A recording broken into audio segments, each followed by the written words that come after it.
Hello, everyone. Hopefully, everything's got we got everything working. Bit of a hassle.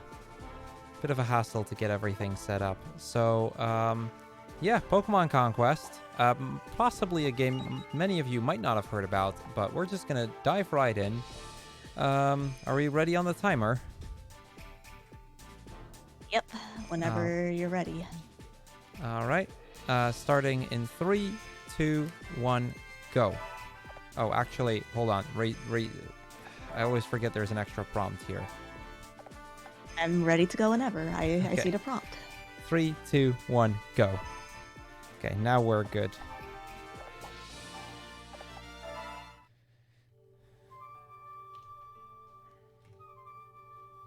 Okay. I'm messing up ever so slightly, but we should be okay here. All right, so Pokemon Conquest. Like I said, probably a game many of you might not have heard about before. This is basically Pokemon meets Nobunaga's Ambition. It is a turn-based strategy game where our goal is going to be to try and conquer all of the 17 different kingdoms, which we do with turn-based strategy Pokemon battles, but in a little bit of a different way than you might be used to. We're going to start off with a tutorial. This one is completely scripted. Not really much that can happen. Yeah, I heard. Yeah, I'm aware. Sorry, being distracted here from behind me. Yeah. So yeah, we are a newly appointed warlord, because essentially the way that this works is across the land or across this region, there are 17 warlords. We are one of them, but we are only a rookie warlord. This is literally our first battle, and the neighboring kingdom of Ignis, the fire-type kingdom, is trying to take advantage of the fact and trying to conquer, the normal-type area of Aurora.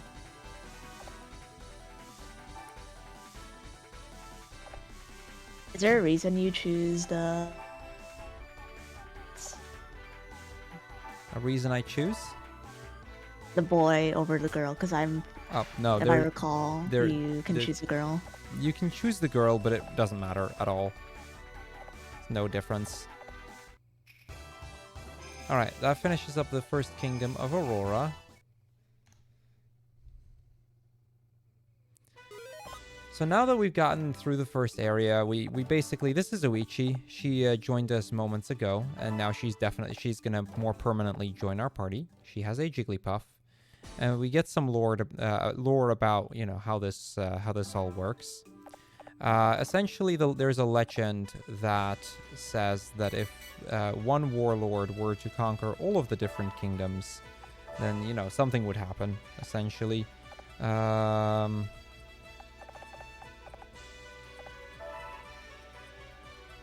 make sure I do that correct. All right, now that we've done that, we are going to go back into Aurora, because we are not quite done here yet.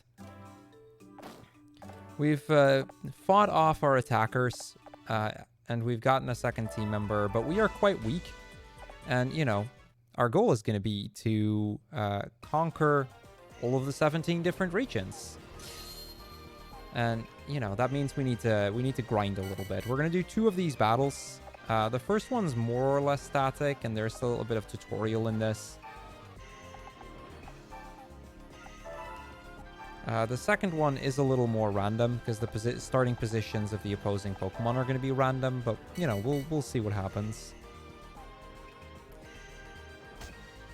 Okay, the Bidoof did not troll me for once. That Bidoof can be a hassle, because that Bidoof has Headbutt, and that can flinch, just like it can in the regular game.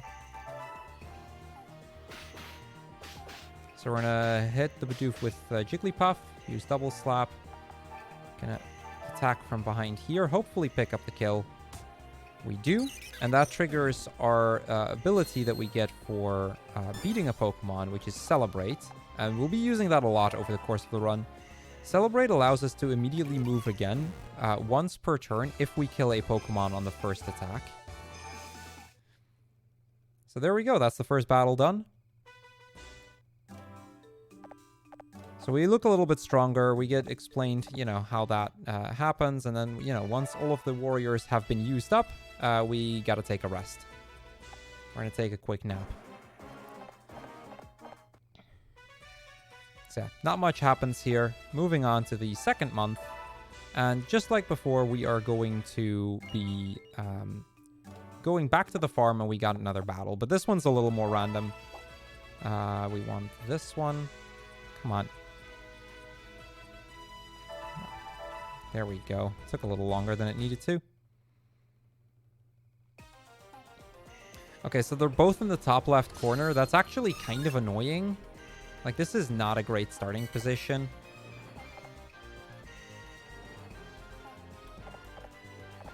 So Wooper here has Water Gun. We'll see how much that'll come into play, but it allows Wooper to attack from one tile away as well. Okay, this should be a position where I can reach it with Jiggly, or with Eevee.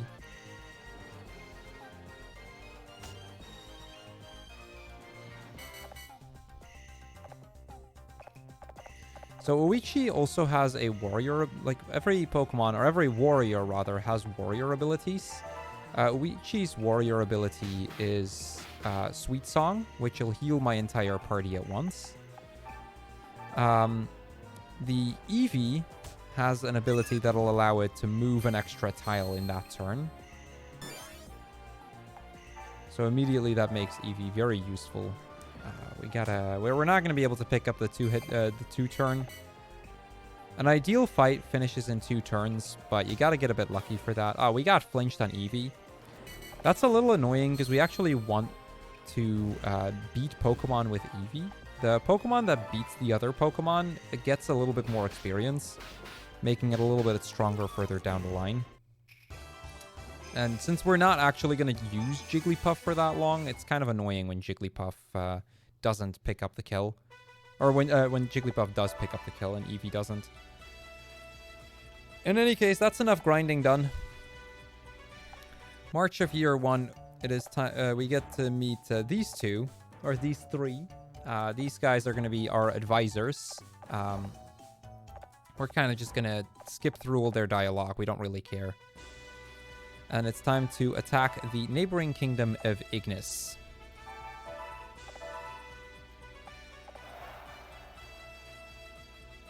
So every type of Pokemon has a kingdom associated with it. This is the fire type kingdom. And we're going to fight Hideyoshi. We will be seeing quite a bit of him as the run goes. This is going to be a 3v2, so we are outnumbered. But despite that, we should be okay here. The goal of this fight is simply to beat all of the other Pokemon. Not every area has the same win condition.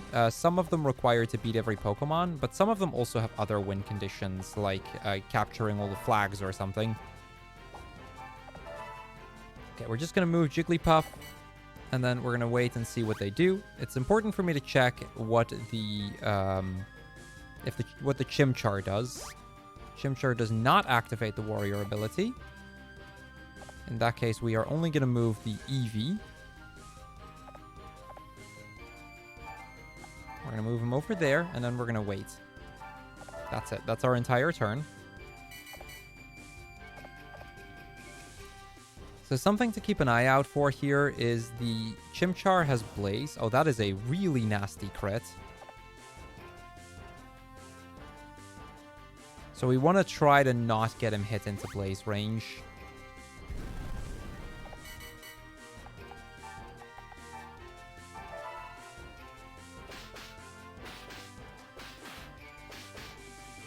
If we have a quick second for a donation. By all means. We have $25 from Cool Cat Gang, which puts us at $200, which is very exciting. It says, heck homelessness, let's kick its butt. Also, Pokemon Conquest is very epic and also gamer. Good luck to all the runners. So thank you. Alright, so far so good. This fight can be a little nasty if you get burned. We are going to have to use our warrior ability. Okay, that's really nice. So these rocks are randomly going to fall, and they can land on top of a Pokemon, and luckily here they did. We're going to trigger Sweet Song. That'll heal my Pokemon, because we were taking quite a bit of damage there. Okay, I need 4 hits to kill here. Let's see if we get it. Okay. So since we didn't, that's actually not that bad, because I can use Eevee and I need to attack the Chimchar. That picks up the kill on the Chimchar. And then because of Celebrate, I can then immediately attack the Tepig as well.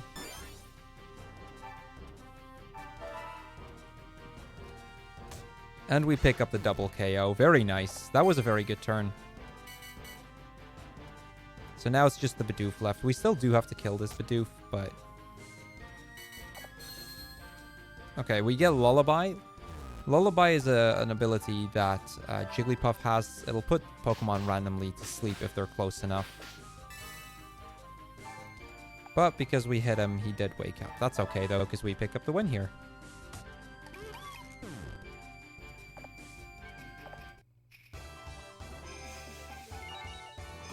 That was a very solid fight. There we go.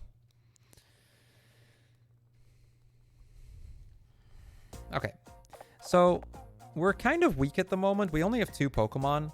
So what we're going to do is we're going to, on the next month, immediately re-enter Ignis. And we are going to attempt to get an extra Pokemon on our team. Because, you know, 2 just isn't quite enough. We're going to see if we can get a 3rd one. We want to build up a team of 6 in the end. Unfortunately, that is not the correct Pokemon. Because I'm looking for a very specific Mon. This time we can get Charmander, but I don't want Charmander. Nothing will happen until we actually recruit something. Okay, this is what we want. Darumaka.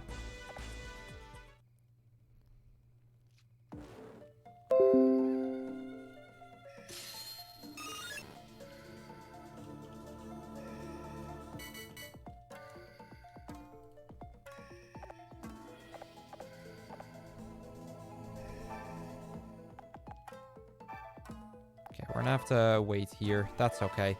So I need to defeat this Darumaka within a certain number of turns. If we do, we will be able to have the Darumaka warrior join our party. And since the next area we're going to be doing is a grass type area, Darumaka is just incredibly powerful.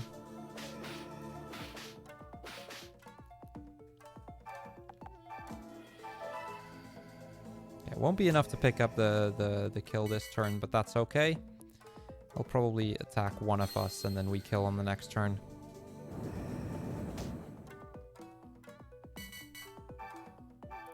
So what I haven't really explained yet, I guess, is this is the with password category. We're going to do any % with password. And the idea of this category is we are allowed to use promotional Pokemon that you could get through like various promotions of the game. And we'll actually be using that later on to get ourselves a couple of Laprases. Now, the amount of Laprases that we're going to get is going to be random. It's going to be between 1 and 4. One is basically always a reset normally. I can make it work, but it's not great. 2 is ideal. Anything more than 2 works, but it's a bit of a time loss. All right, we've now conquered Ignis. We've gotten ourselves a 3rd Pokemon, and now Greenleaf has opened up as our next area. There's 2 areas that we can choose to go to. We're going to opt to go to Greenleaf. It's the grass type area. We have a fire type Pokemon, so we can kind of overpower it. Now, as we go through this area, there are some ways that we can recruit Pokemon. Basically, if we beat the Pokemon within 3 turns using Eevee, or if we beat it using a super effective move, the other Pokemon will probably join our team. So we either got to be fast or we got to use super effective moves. And actually want a few grass type Pokemon. So we're going to see if we can get that.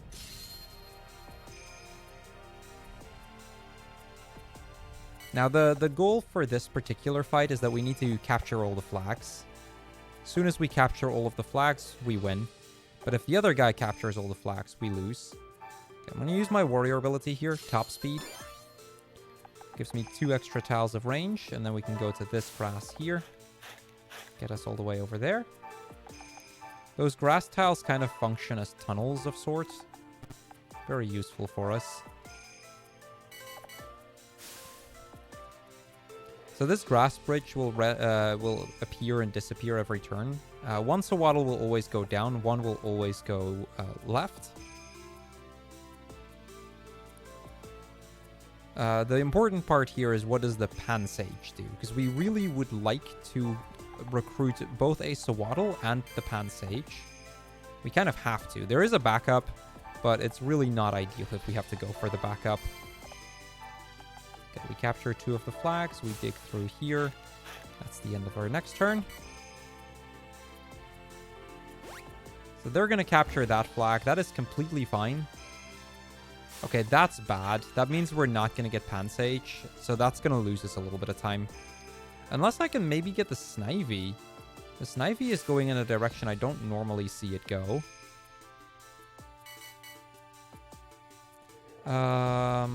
Okay, here I gotta pay attention for just a second. Puff over there. Move Darumaka over there. And turn.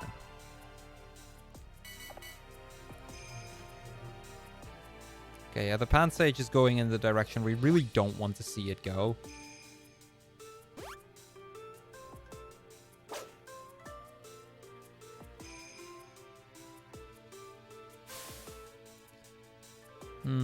Okay, we're gonna have to improvise a little bit.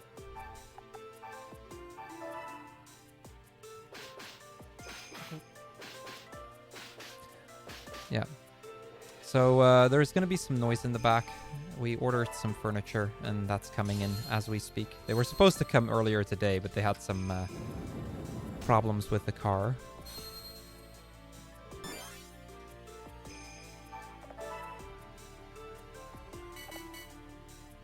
But my boyfriend's here to receive it, so, you know, at worst we should just have some background noise, but we should be okay. Okay, Eevee's potion is gone, that's fine.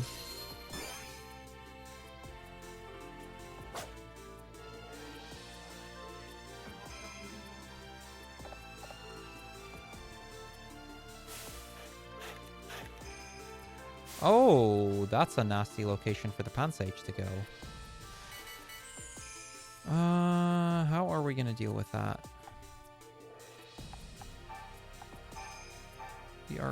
We are still gonna get the kill on this one though. I think that should be my first priority. Pansage is gonna capture that flag.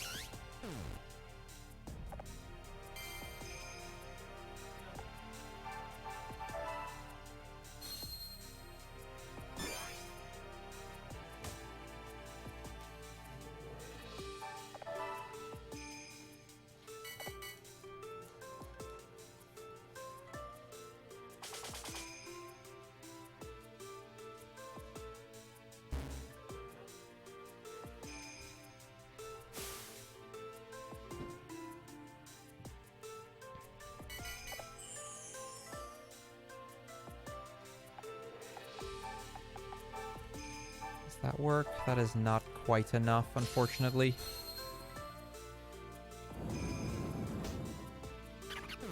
Or we crit, and that'll do.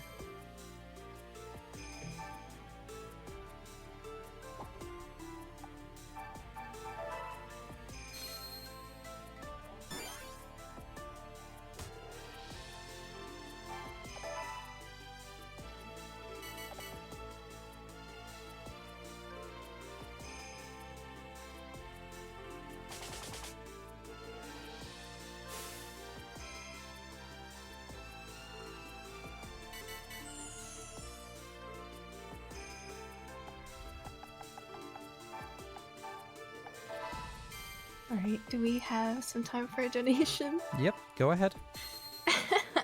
We have $69.69 from Celtics. The comment, nice. Nice. Nice.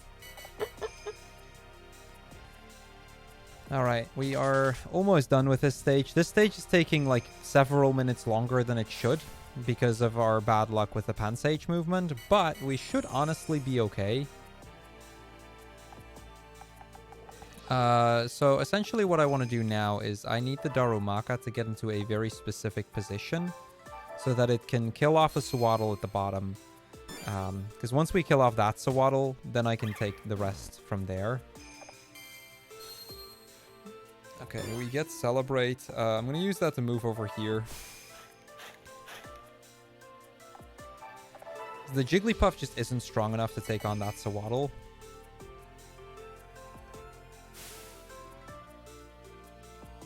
So yeah, I'm losing like 3 minutes on this this stage. That's kind of the problem you sometimes have with Conquest speedruns.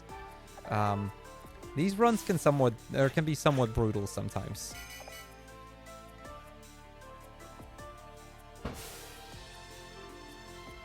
But we should, I think, win this turn. Because we have Darumaka run up to the Swaddle with Flame Wheel. There we go. 4 times super effective, so easy kill. Careful, honey. And then we capture the last flag, and there we go. That took way longer than it Yeah, we'll just do that one together later. It's not a big issue. It's really happy. Oh my god. Okay. Okay, we win. We get both of the Pokemon I wanted, so that's a good sign. The other day I did a run, we also got bad Pansage movement, so I wasn't actually able to recruit anything here. We have a while, yeah. But yeah, this time we actually did get the Pokemon, so... Fontaine is next, our 4th kingdom. This is the Water-type kingdom. We're, just like before, going to attempt to recruit something here. So that we at least have a team of 6. We already have 5 though, so we're starting to get into like a somewhat decent position. We were able to recruit both the Pansage and the Swaddle, and while neither of them are that useful, like both of them are kind of weak, you know, we now have a team of 5, which is already a big improvement to what we had before. Whereas this team, you know, this is another one of those, we have to kill every one of the other Pokemon.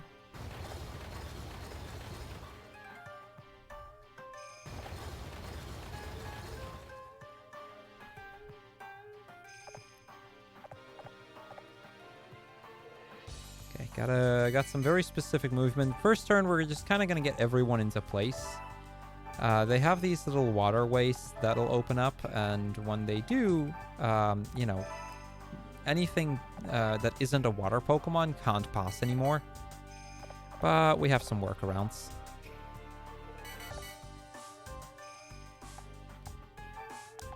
Because we're just going to use Swaddle to close this one. And then move that over there. Move the Eevee over there. There we go. Jigglypuff and Darumaka are just going to not do anything for the entirety of this fight.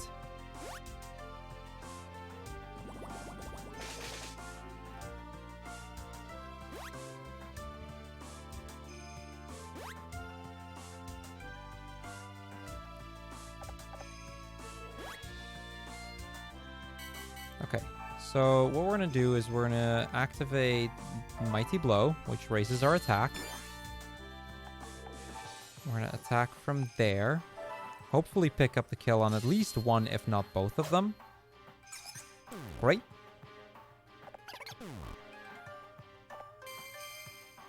Admittedly, I haven't quite played enough of Genshin to know any of the location names, so...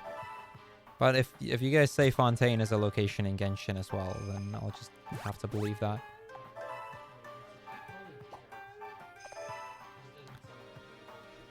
I wouldn't know.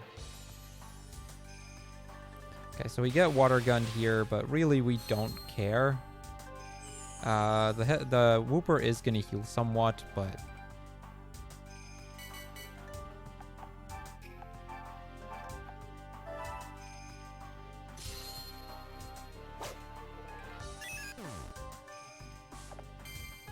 Oh, it's a character?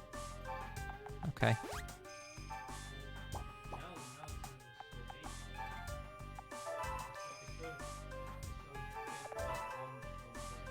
It's a reach in the... Oh, okay, I see. Yeah, a lot of this game, including the names of the characters, the locations, and everything, is all based on Nobunaga's ambition, which in turn is based on real-life Japanese events, I believe. So...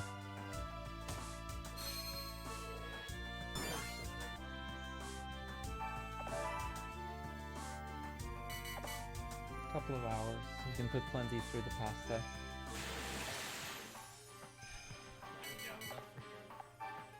Alright, so that should finish up the fight in Fontaine. Fairly easy fight here. We get to recruit some Pokemon here. We really only recruit the Panpour.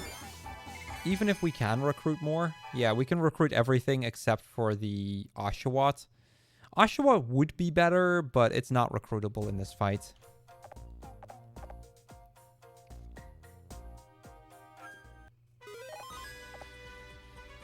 Alright, we now have the normal type done. We have fire, water, grass done. So, on to the next part. Next up is actually one of the hardest stages in the game, because it is the last stage before we get Lapras. So we get some cutscenes first. We skip the animated cutscenes. There's some cool animated cutscenes in this. And basically Oichi tells us that Nobunaga has the ambition to, I believe, destroy the entire region after conquering it. Something like that. But yeah, 3 new kingdoms open up. Pugilis is the one we're going to next. And that's actually different from regular any percent, like the any percent no password. Because in any percent no password, I would now go to Violite next. Reason for that is in Violite, you can recruit a Starly, which we are actually going to recruit later, but it's easier to recruit if we do Pugilis first.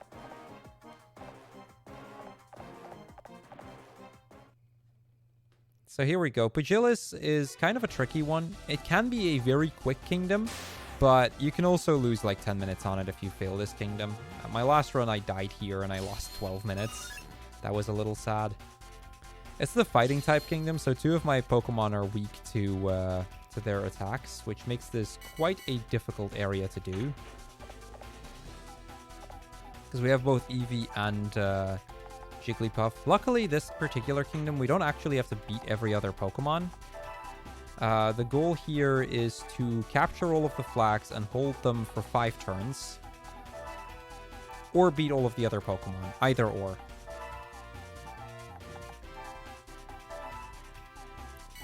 Now, as an added little quirk, there's this little area in the middle. If a Pokemon is on the edge of it, and they get hit, they get knocked out of the ring. So you could, our goal is going to be, or our strategy is going to be to actually let them capture a few flags, but then knock all of those Pokemon out of the ring.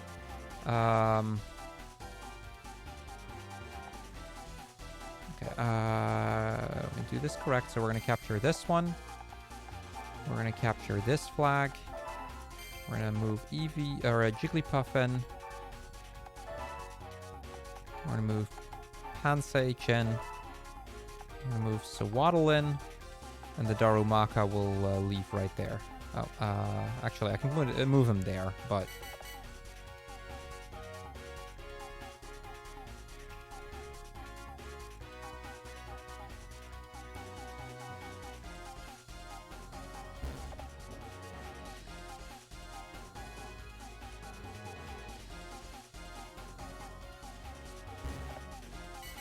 Okay, that works. So we're going to move Eevee over here. Knock down the Machop. I'm going to move this 3 tiles over here. Knock down the Girder. I'm going to move Sawaddle 3 tiles. And we're going to move Panpour to this flag. And let's move Darumaka in a little bit. That'll do.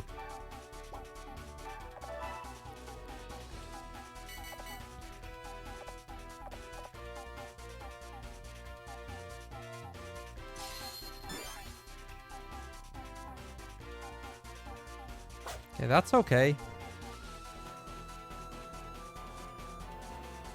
That's annoying, but fine. Okay, yeah, this should work.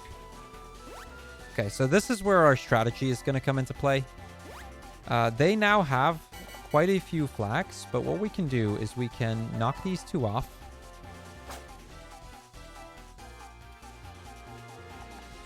We can knock this one off. Probably should have done that with Sawaddle, actually. But it doesn't matter all that much. I'm going to put Sawaddle over there.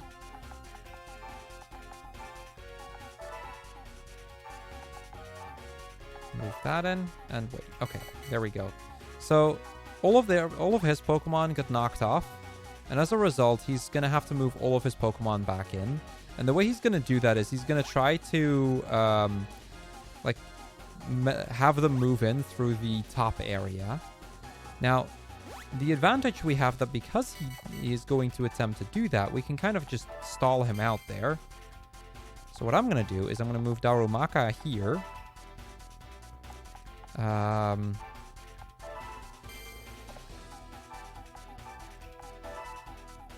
Actually, let me move Sawaddle to the front there.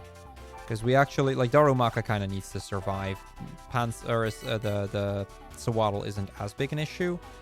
But we kind of build up a layer of defense here.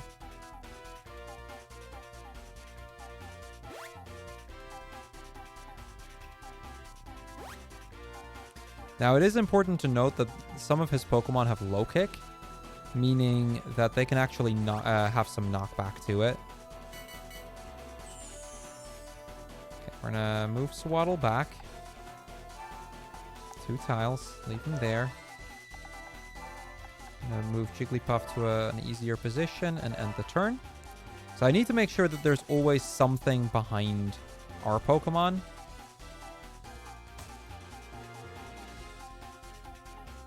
Okay, that looks good.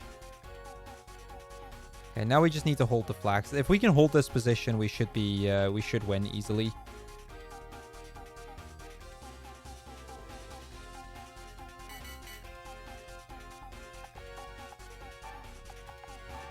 So we're just gonna use them to heal up as often as we can, just to play it extra safe. Now, after this area is when the biggest part of RNG comes into this run, as we are going to attempt to get some Laprasus, and we can get anywhere between 1 and 4. If we only get 1, that's going to make this run a lot more difficult all of a sudden. If we get more than 1, we are always fine, like regardless of how many it is, basically.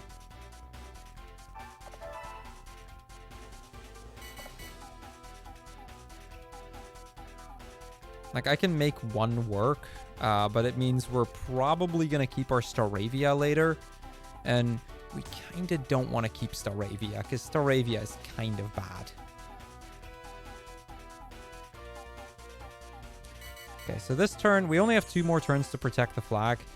I'm going to use these 2 turns to use Sweet Song. This way, all of our Pokemon get healed up again. So our Pansage is now back to full health. Easy.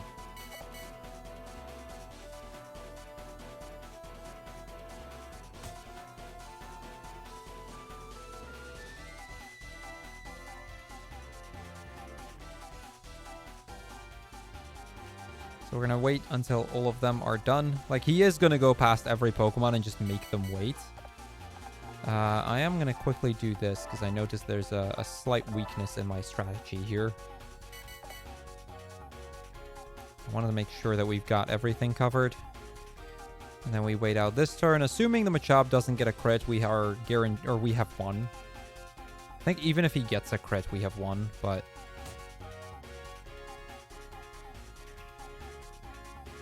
we have 1 more turn that we need to do. Yeah, Pagillis is ours. There we go. Easy.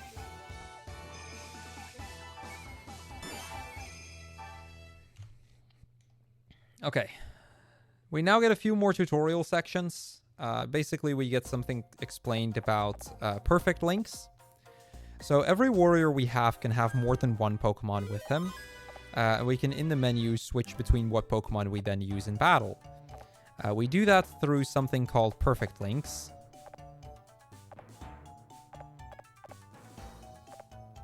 Yeah, we're doing the old route because this is the one I'm more comfortable with. I probably should have mentioned this at some point, but I'm actually using an older route. Just because it's a route that I'm more familiar with. There is, by this point, a more optimized, faster route. But, you know, it is what it is. I'm not gonna really care that much. Okay, password time.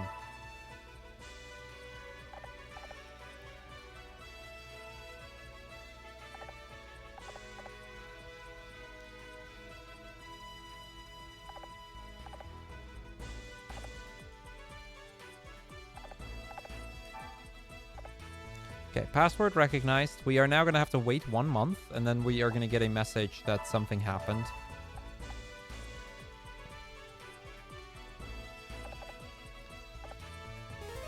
Oh, it's in Pugilis. Okay.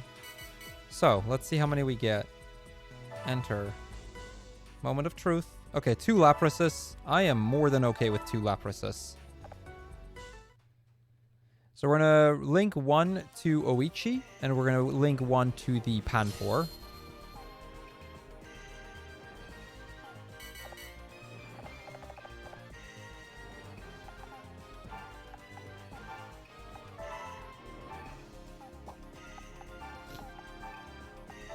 We're probably going to get hit here, but that's okay. Okay, let's go.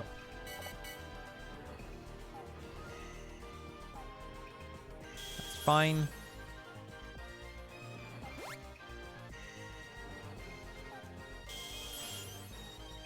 Also fine. Okay, so we now get to... Oh, that's really annoying. Trap. Okay, whatever. So if we get more than 2 Leprases, we will link more just because it's faster to end the fight that way.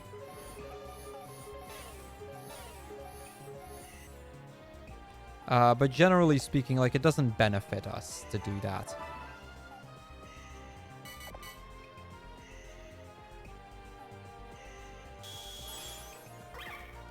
Okay, we don't really care about the feint there. So Waddle wasn't actually going to be that useful.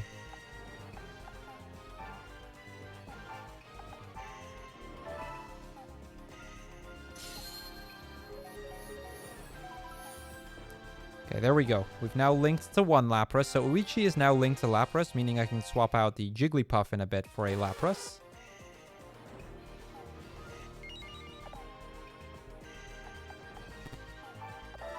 Still gotta wait on that trap, which is really annoying.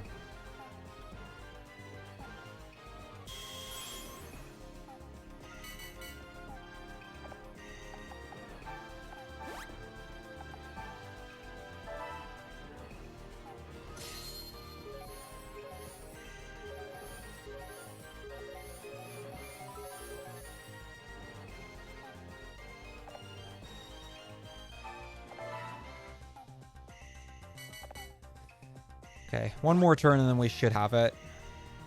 It's okay that it goes after the Pansage. Pansage gets frozen, doesn't really matter.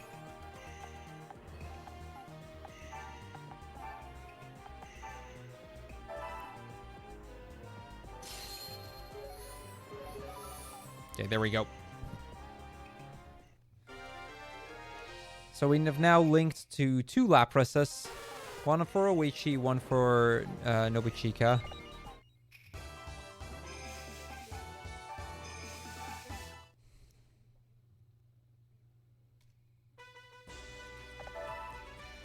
Wait a month.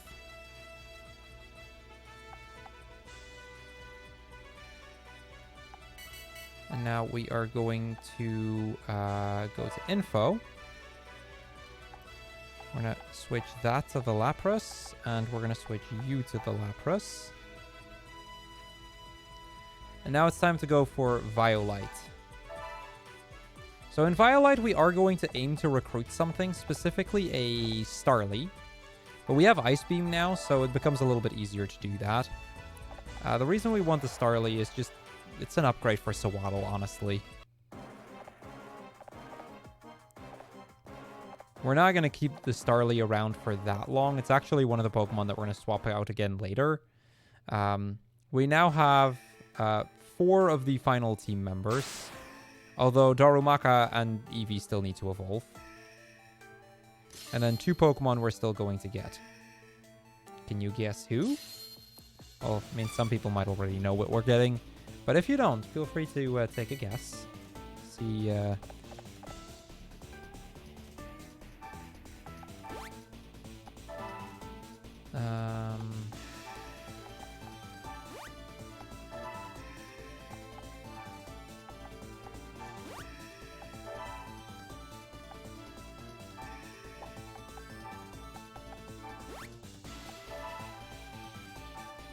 Okay, pass the turn there.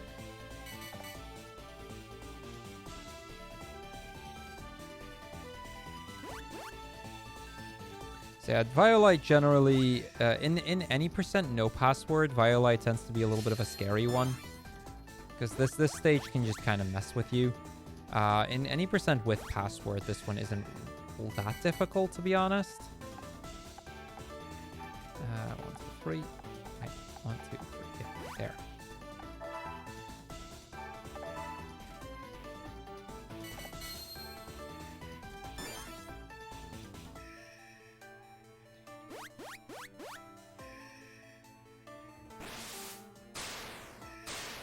Oh, that's a nasty paralysis. Let's see where the Starly goes. That's the one I'm most curious about. Okay. I think I'm okay with that position.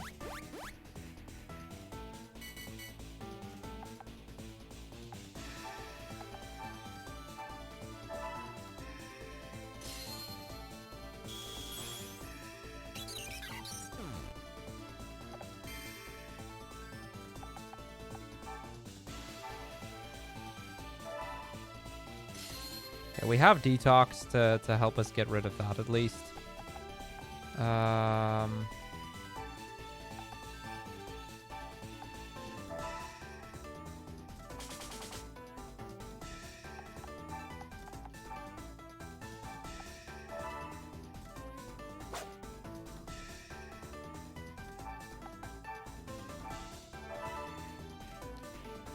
Take that.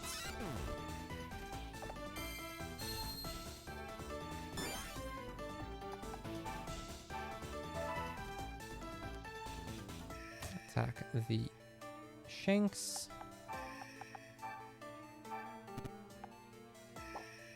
I can't hit that. It's too low. That should hit, right? Yeah. I want to keep a little bit of distance, so we don't want to damage the Laprases immediately, but that should do.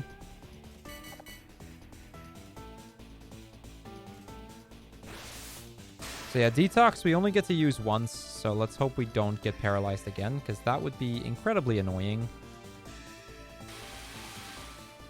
That's fine. We don't really care about that. Let's see what the Mareep does. Okay, Mareep goes that way. Which, again, I'm probably okay with, to be honest.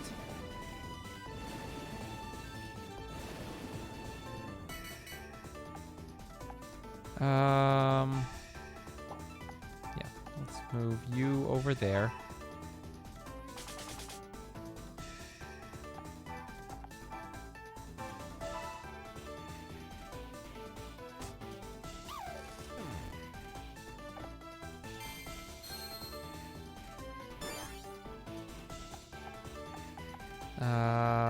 That's actually... Okay, yeah, we're just gonna not... Actually, could I... Yeah, I can top speed. Attack the Mareep as well. Couldn't really think a way of getting the Mareep at the same time, but top speed will do. We're gonna aim to win on the next turn.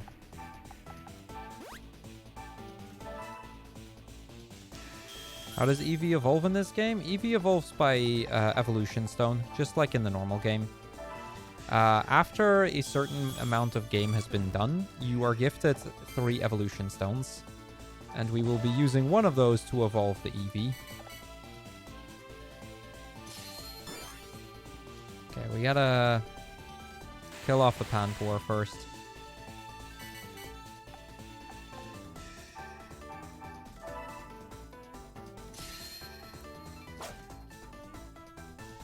Surprised that didn't kill. That was supposed to, but Sewaddle will take the kill. Like, we don't need the Panpour, so it doesn't really matter what I kill it with. We beat Violite. That's this stage done. We can recruit almost everything, which is kind of funny. We are only going to recruit the Starly, though.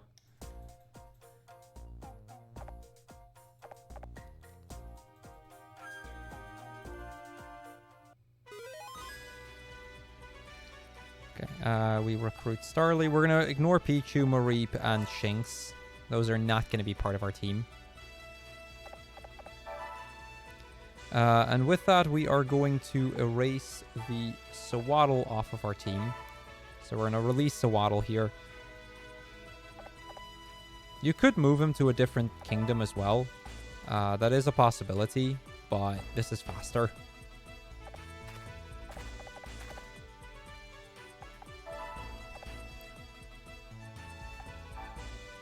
Okay, next up is Cresselia, the Buck area.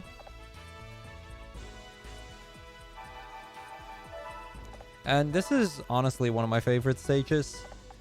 This one is super random. Like, this one it can end in 4 turns, or it can take me like 7.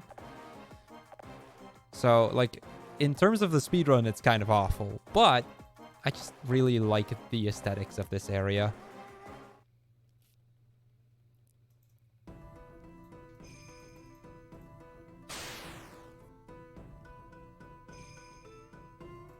Also, the theme here is just solid. Big fan. In general, the music in this game is really solid, but...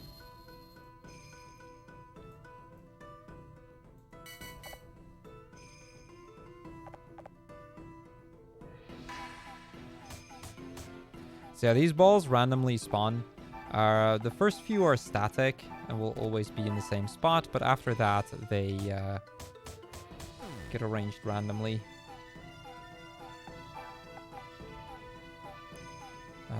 Eevee goes over there. Lapras goes over there. In the middle part, there are randomly placed traps. So those could kind of mess with me.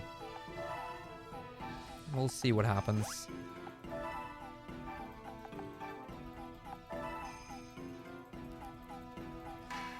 Okay, so from that first turn, that's kind of the same every time. But from here on, it gets a little random. Our objective is going to be to use the Lapras on the left to defeat Venipede and Sewaddle. Because they should end fairly close together. The Pan Sage is to help us deal with Spheal. Mighty Blow.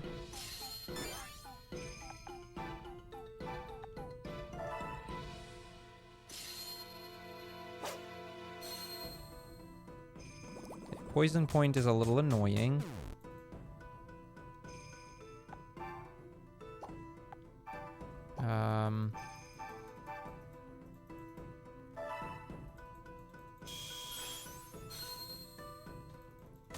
Just gonna deal as much damage here as we can.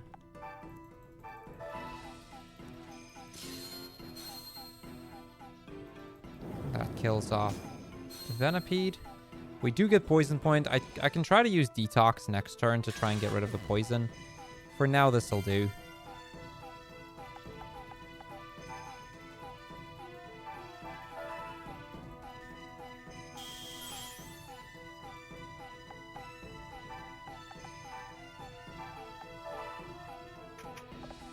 That's unfortunate. We triggered a trap. So that can also happen. We can trigger traps. Which means we're going to be stuck for a few turns. Really annoying when that happens, but not much we can do.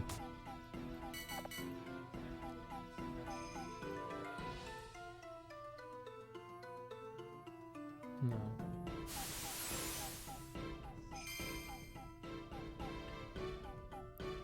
It's no surprise that these are gonna do... Oh, that's a kill. That's bad. Okay, this fight's gonna end up not being so good today. I'm surprised the Sawaddle didn't move closer. What we're gonna do, actually, is I'm gonna do this. This is also gonna hurt Eevee. But that Spheal needs to go ASAP.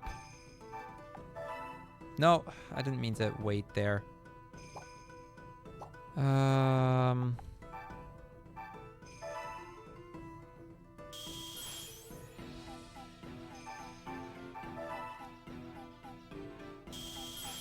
Really bad. Okay, we got the freeze at least. Yeah, this fight's really not going well.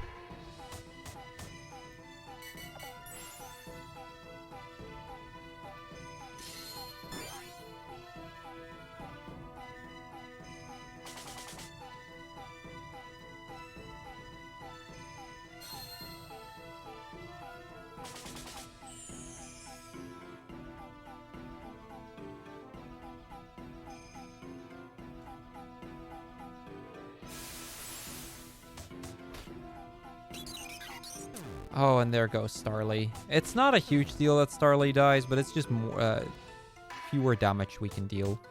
This fight's awful right now. Wait. Let's, detox. Should have done that a few turns ago. How much would that do? Okay, this should kill.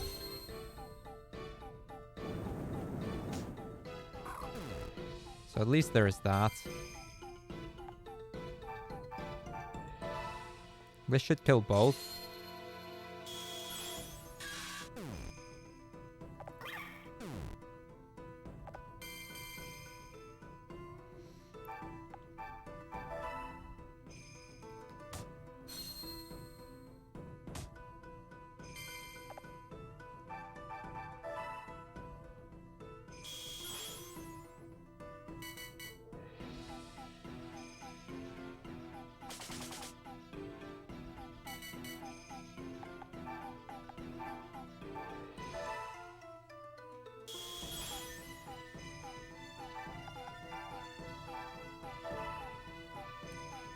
Let's get the kill here.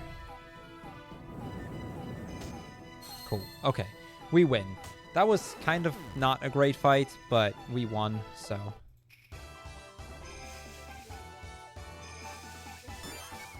The Pokemon that died generally aren't the biggest issue, because none of them were that important. So now that we've conquered all of these 3 kingdoms, that is going to unlock 2 more kingdoms, Terrera and Illusia, something like that. We don't want any of these. And before we actually go to either of them, I'm actually going to go into Pagilis first. Because with 7 kingdoms down, we are going to get into the invasion sequence. At this point, we have gotten quite a few kingdoms, and Nobunaga has gotten quite a few kingdoms. And there's really only 2 kingdoms left that are neutral.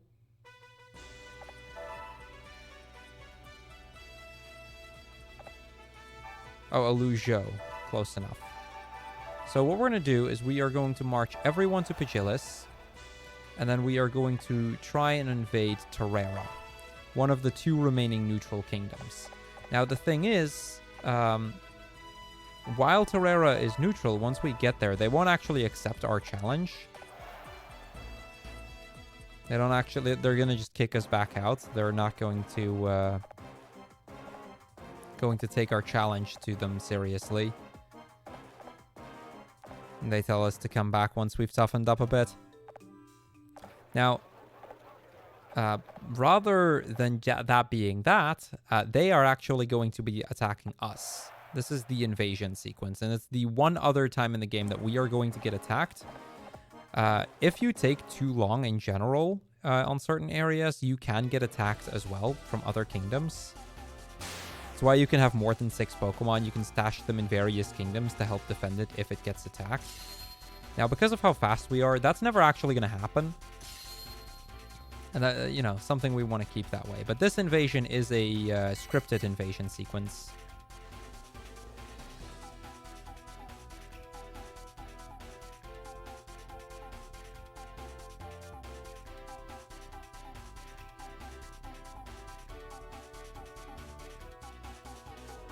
So yeah, same story as before. We have 5 flags, sorry, 4 flags. We need to keep them for 5 turns. After that, we are going to be considered the victor. Now, one little bonus that we do have now over the last time we were here is that we have Starly, and Starly can actually fly up the entire thing if we would need it to. And we are going to make use of that at certain points in time. Also, you know, their team consists of fire types, fighting types, ground types. Generally speaking, something we can handle quite well.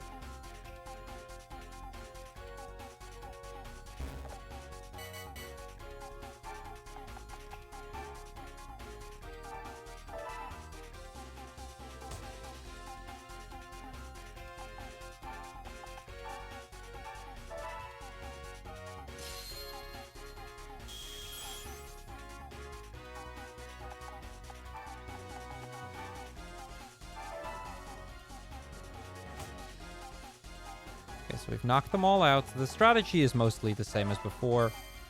We try to just kick them all out. We're going to block their path and then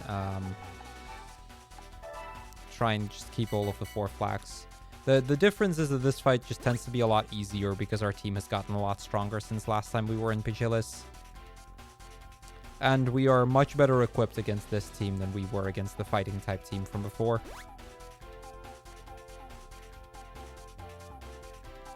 Okay, yeah, that should be fine.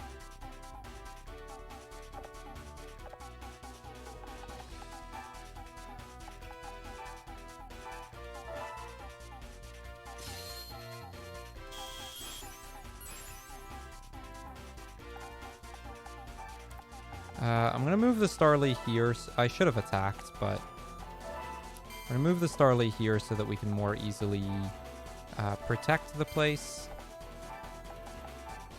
And then we do all of that. We capture the 4 flags. Move him in. Okay. We have our defenses set up decently well here. Like, we should win this no problem. I kind of want to see if I can put Lapras up front. Oh, that is big damage. Sheesh. That is much bigger damage than I expected it to be.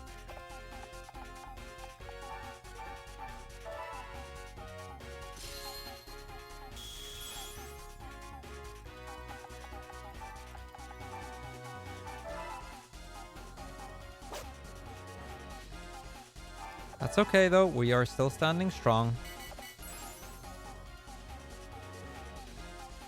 I think I might actually want to not kill the Rhyhorn. If Drillbur's range is 2 tiles, so we actually don't want it to move forward more. Like, this is actually kind of a good position for them to be in. Alternatively, I could move Lapras forward 1, which would probably actually be faster. Because if we kill both the Rhyhorn and the Drillbur, you know, that's fewer things they do. And since I can take both of them out. Plus, it makes me stronger down the line, most likely. Even if it isn't... Maybe... I don't know if this is the smartest thing, but... It should work.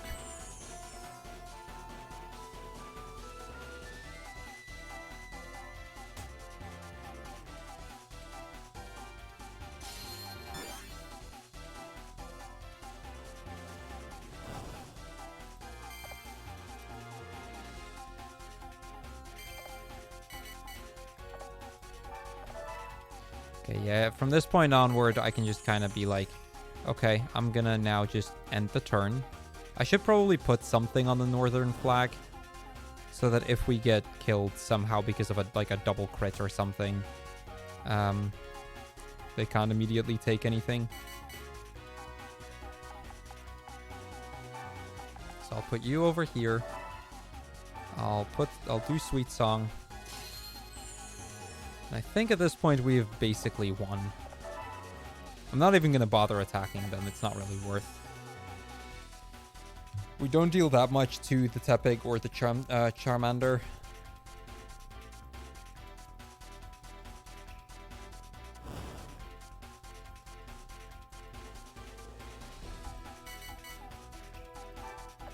Okay, we just end the turn. And that's it. The chill is still ours.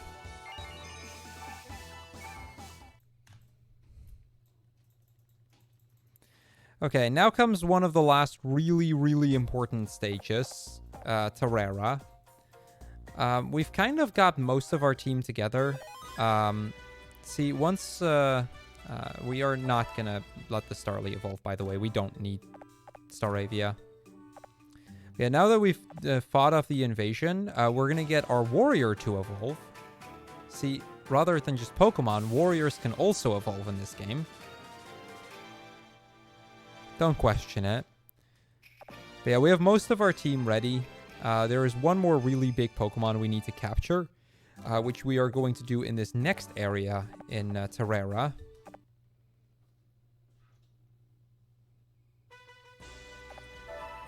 Because the other one that we still want to have is unmissable, so... Okay, here we go. Important battle here. Let's see how we do. So this is the ground type area of Terrera. Luckily, we have several flying types. Or, several ice types. So we can deal with this decently well. This should be a really easy fight if I don't make any mistakes. And if they do what I want them to do, so to speak. Usually this place isn't that difficult, but it can be.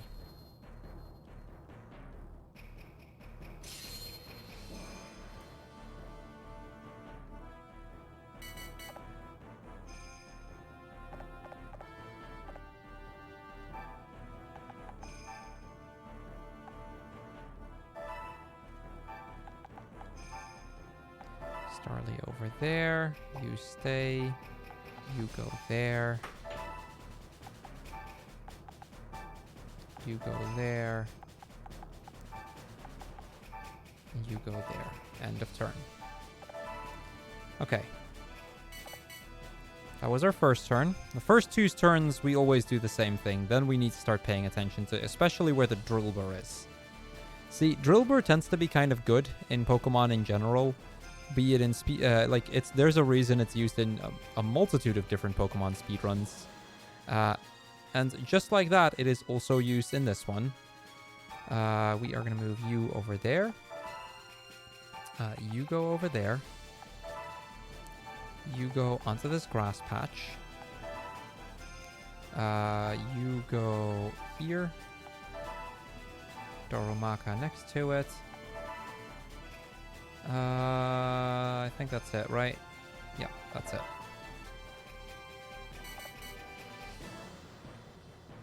Okay, so the goal is here, again, to capture all three of the flags. After this turn, though, there's going to be a sandstorm knocking off all of the Pokemon that happen to be on top of the towers.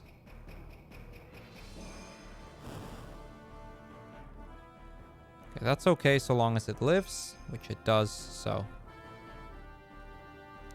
Okay, that's not awesome. This is the pattern that I'm not as familiar with.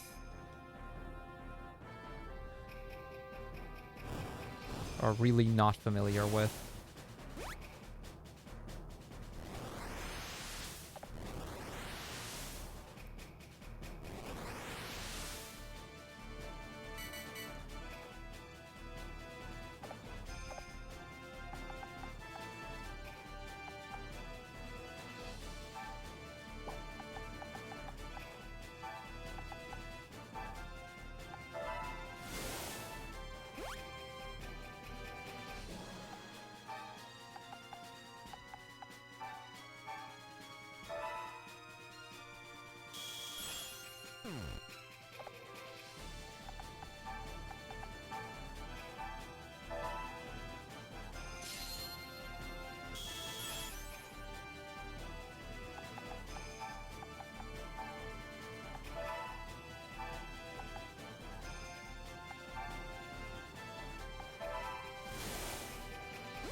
I'm not really sure if this is all correct, but we will find out.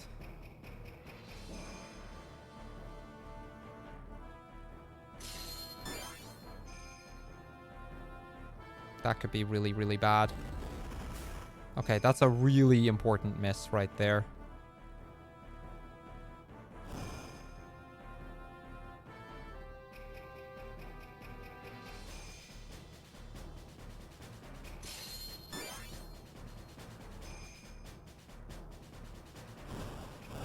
Okay, I don't really care about that double burn.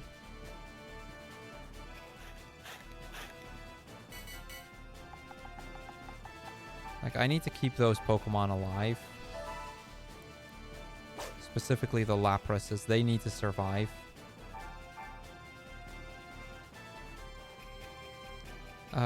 Wait, which Lapras is this?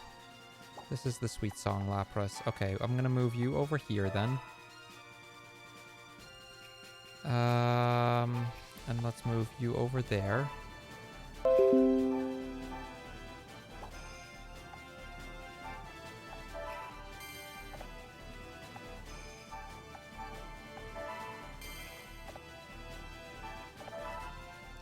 See, I can't really take the last banner yet.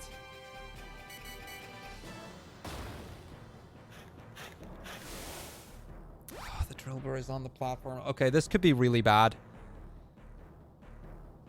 The Drillbur is in an awful position for me.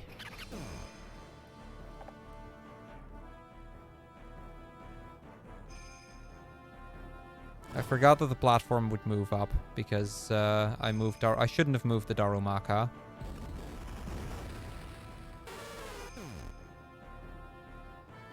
Actually, it might be better for me to give up this fight. And try again. I think that's what we're gonna do. Unless the Drillbur falls off here.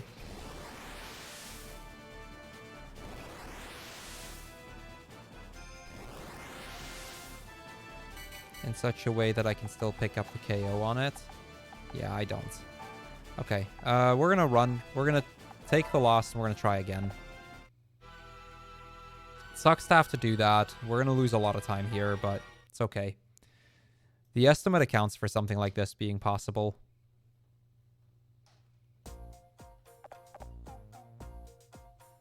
We can just try again. Like, it's not really that big an issue. Like I said, it's mostly just time loss. The Drillbur went to a position where I was really not expecting it to go, making it really difficult for me to play around it.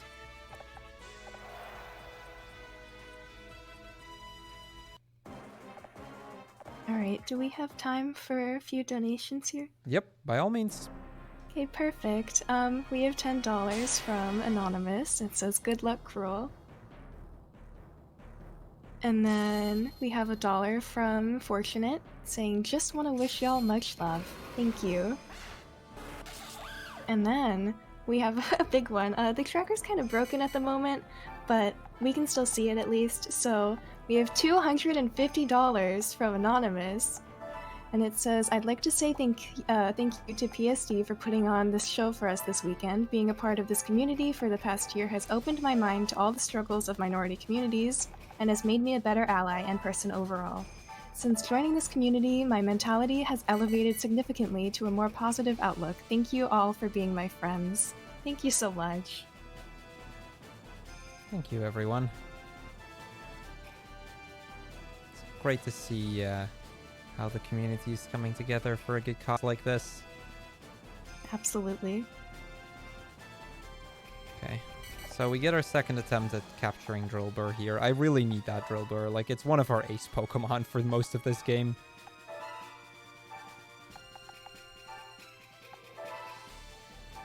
Our strategy is all built around, you know, trying to optimize the chances of getting Drillbur, but it's not guaranteed.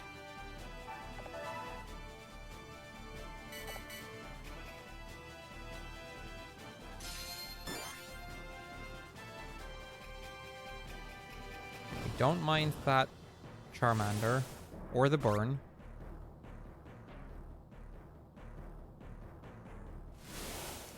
Okay, Scrafty going up. That's not surprising.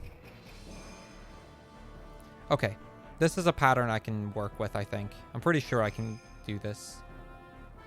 I've had this pattern before, so this one I am familiar with.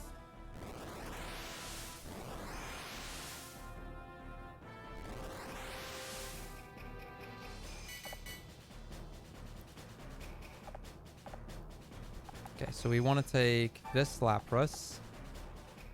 Oh, it's out of range.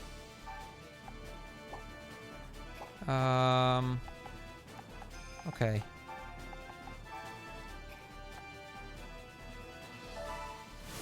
Last time I had him be over there, he was one tile further. Okay, I think that means I have to kill it with Laprasus. We're gonna move that one up there. Just take those two. That's okay.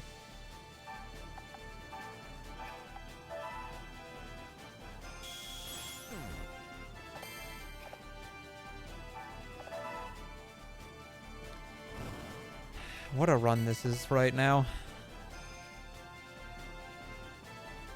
Like, this stage always terrifies me because I know how easily this part can go wrong. And it really is today. Okay, we don't mind that range decrease. But Drillbur is probably going to use Dig.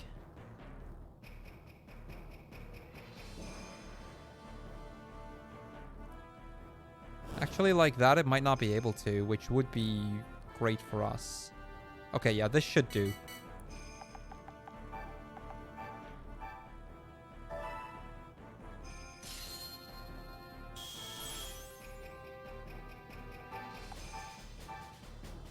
That's not gonna kill. Okay, should still be fine. Although it's gonna use Dig on the next turn. So this is gonna be another slow fight, but I think it's a winnable one now.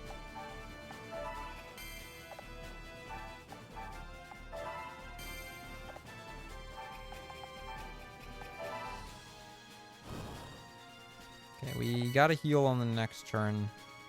And kind of hope that Rhyperior misses. A miss from Rhyperior would be quite good.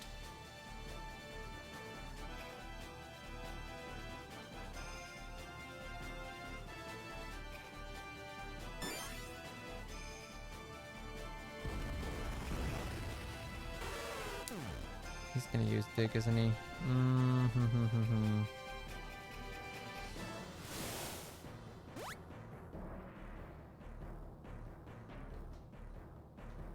Yeah. Drillbur using Dig. So he's going to be stuck in that position. So we want to go over here. Wait that out. Move you over here and wait.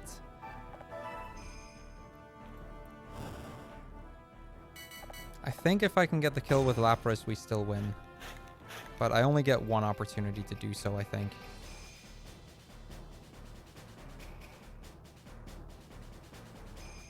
Or not. Oh, we have 2 HP. There's a chance. Chill, I think if we get it with Pansage, it also counts.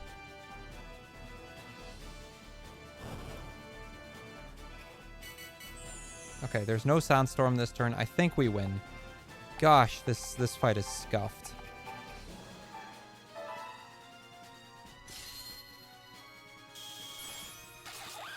That fight was scuffed. Sheesh, we lost like 7 minutes to it. Or 8 even, but... Okay, Terrera is ours. Let's hope that was good. Okay, yeah, we can get... Okay, we got Drillbur. We lost 8 minutes, but we got Drillbur. God, that fight was awful. This fight can just be like that. I was actually a minute ahead going into Terrera, and I'm like 7 minutes behind PB coming out of it. This is how a run like this can just turn around. But that was the last really difficult stage of the run, so...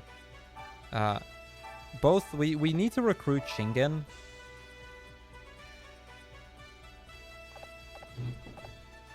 Shingen, we're going to move to Pugilis. The other one, we're going to move over here, and we are going to get rid of Panpour, or Pansage.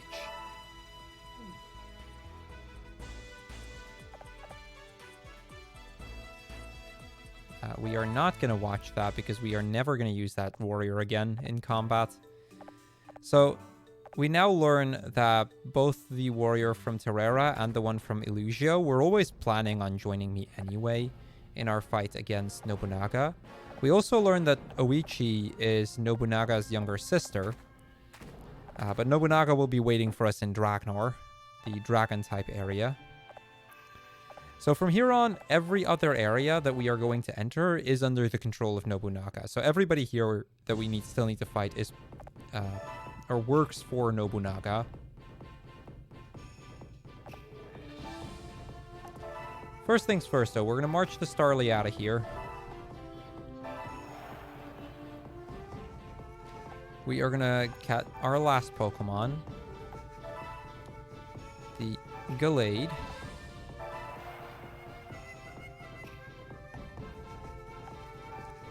We are going to enter Pugilis and then do some shopping using Shingen. Buy 5 power wristbands.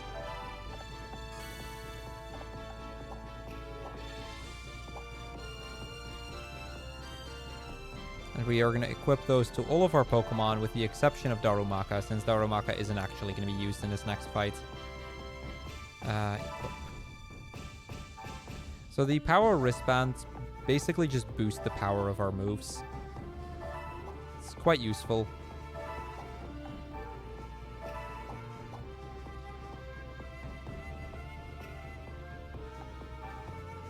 And next up, we have Crackspur. Crackspur is the rock-type area. It's also why we don't actually use Darumaka much here.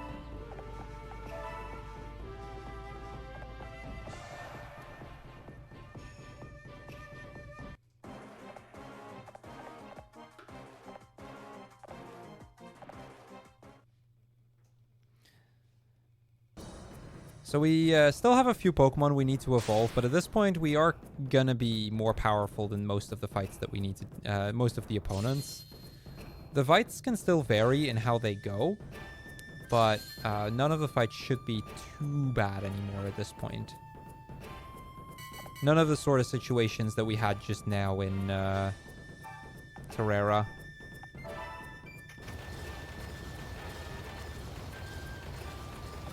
So yeah, we're going to use Eevee to open the door. We're going to put Darumaka there, and he's going to just stay there for the entire remainder. We want this Lapras over here. We wait. Glade move over here. And pass. So we're going to be taking a lot of damage on this turn. That's okay, because we are going to heal that off using Sweet Song on the next turn. They're going to make a bunch of these boulders fall, and that's going to just damage us.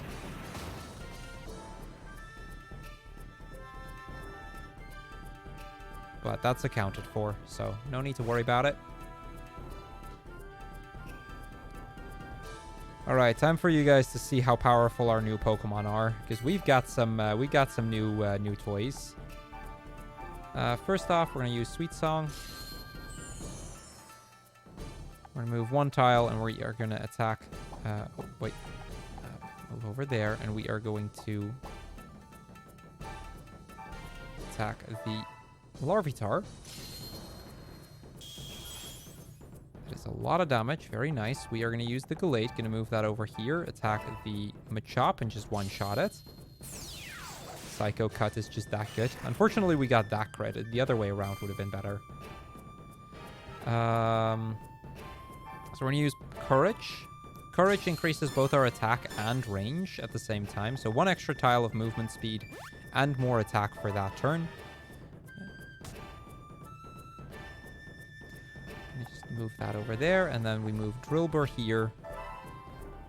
And move Lapras here. And that's the end of our turn. Darumaka isn't going to be used because it just would take too much damage. Most Pokemon here have rock-type moves, and that would hurt a lot.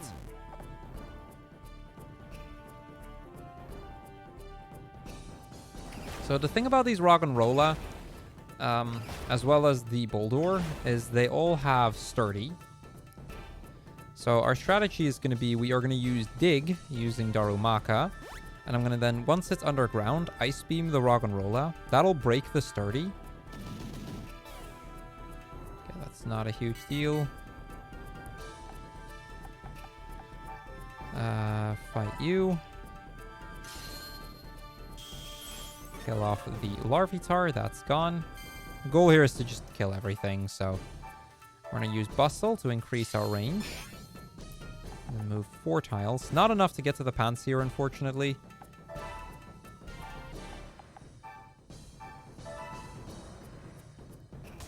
Hit the Pansear. Use Dig. Now the downside of having Dig as our move here is that it's a 2-turn move. So that's actually, like, Drillbur isn't actually that good until we get to evolve it. But once it's evolved, it's so powerful. Like, it's absolutely worth waiting for.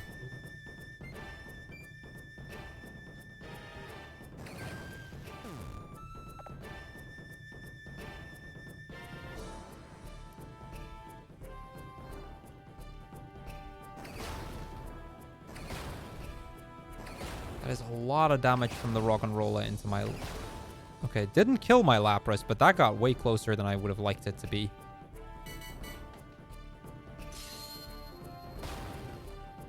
Okay, luckily that did kill.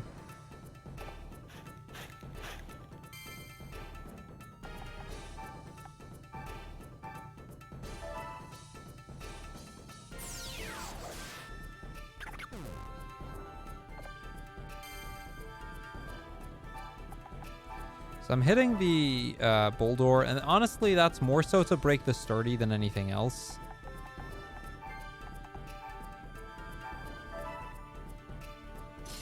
Deaths are not permanent in this game. No, I can, like, if a Pokemon dies, like, not a really big deal, to be honest. Like, we can use it again a month after. It'll be out for this fight, but then that's that.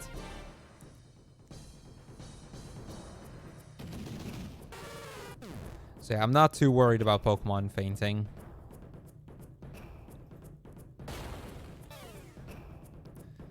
Not all that happy with the flinch on it.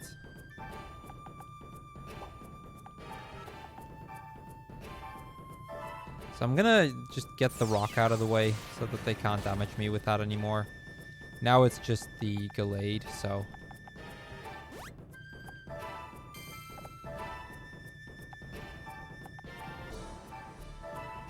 That might not kill. That would be annoying.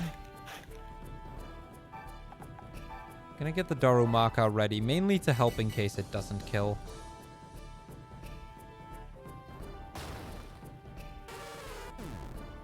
Oh, this is not good.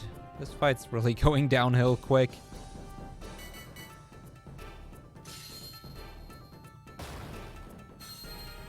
Three health left.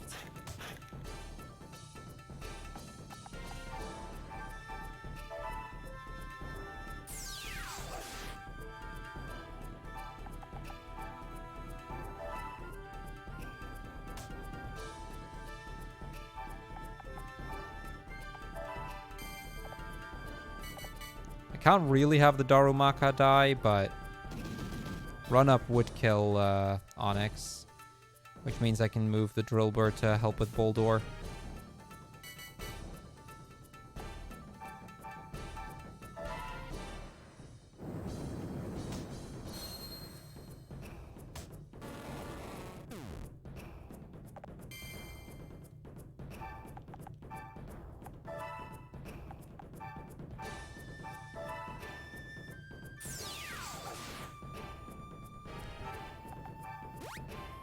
If we even needed to, because we should get the win next turn. This is a particularly slow fight since it got the kill on both of my Laprases, but... Okay, that might actually be a good position. If we get the opportunity, I'm gonna use dig with drill burr. Kill it that way. Nah, it's still too far away.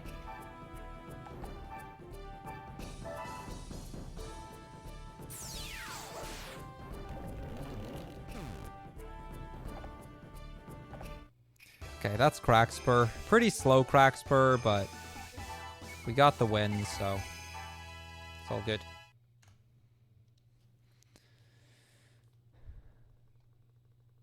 So this is the point where we are going to get the evolution stones, and we are actually going to be equipping that on Eevee momentarily.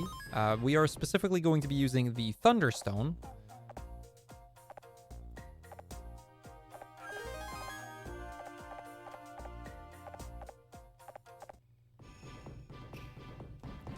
But before we do, we are going to advance to the next month.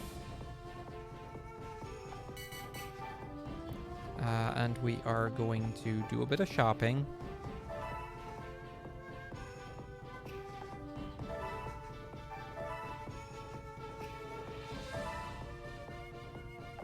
Wait. First we sell the Firestone. We sell the Waterstone. I guess I can sell the Scented Orb. We are going to buy 5 Ponigiri.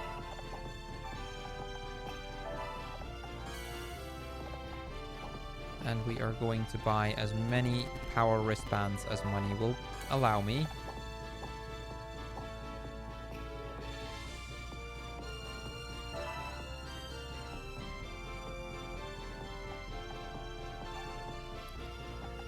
Okay, equipment. We are going to give the Thunderstone to Eevee. Power wristband is still working. Okay, we're going to give this one a Ponigiri. The Ponigiri are basically some extra experience. It's kind of like EXP candies in a way. We're going to use those just to help us get to the evolution. We don't necessarily need to evolve Pokemon here, but the faster they do, the better. Oh. And Viperia is a good opportunity for us to do that. So here we go, Viperia. We really want Pokemon's, like, we have this one and then we do Avia. After Avia, we really want them to evolve though, or to be evolved rather. So yeah, Viperia is the poison type area, and it's kind of like Koga's gym in a way, like this little dojo kind of style area. It's again a conquer the flag kind of situation, so we just need to conquer all of the flags and we win.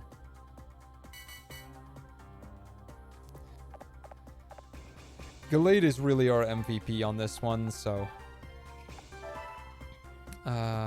where's Olapras? Olapras.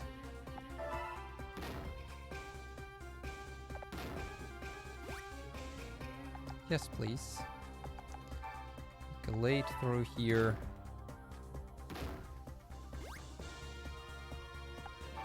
With Drillbur, we are... Okay, Drillbur is maxed out, so like the Ponigiri won't actually do anything. Thank you, honey. Okay, we're gonna put that one over there. Yeah, we're done with the hard part of the run, so... Yeah, the Terrera kind of messed me up. The other hard parts actually went quite well, but Terrera was awful. What's my favorite part of Conquest, and why is it the whole game in general? It's the whole game in general. This game is great. If you guys love Pokemon, but you've never played this Pokemon game, I can strongly recommend it. Please don't do that. Please don't do that. I'll take her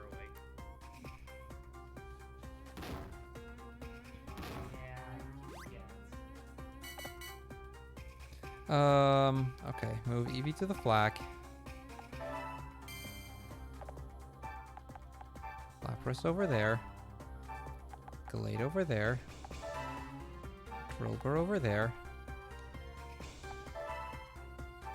I'm gonna move the others as well. We're gonna move you over there. And I'm gonna move you here.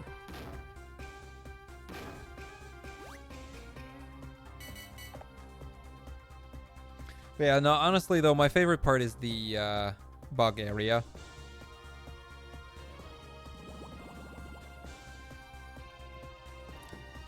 And then Infinite Tower is awesome.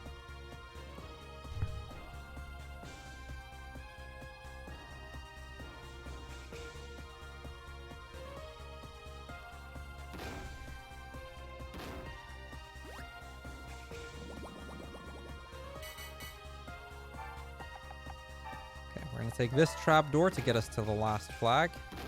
I can capture that using Eevee.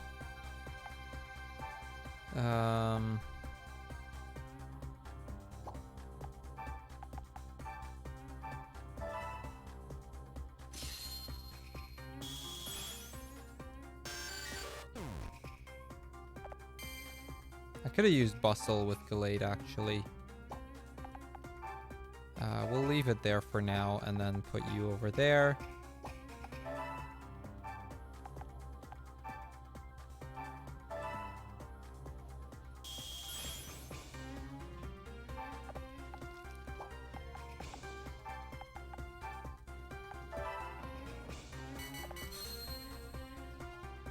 We don't really care about the Intimidate.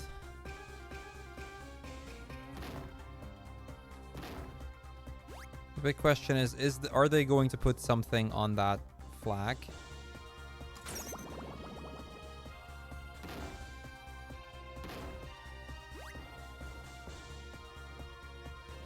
They are.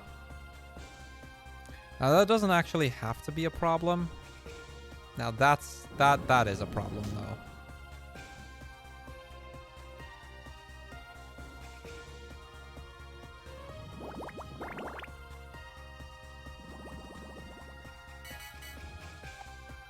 Unless Ice Beam somehow kills that, but yeah, I didn't expect it would. Oh, we weren't gonna kill the Golbat anyway.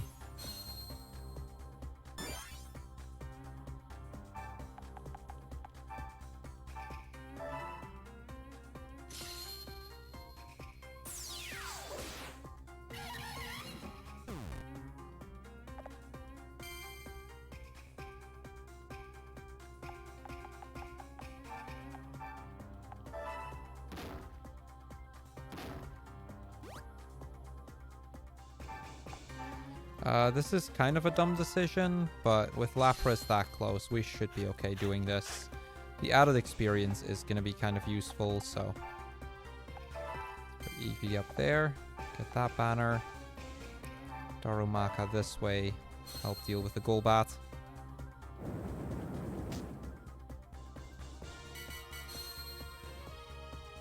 Oh, that is an interesting little accuracy drop.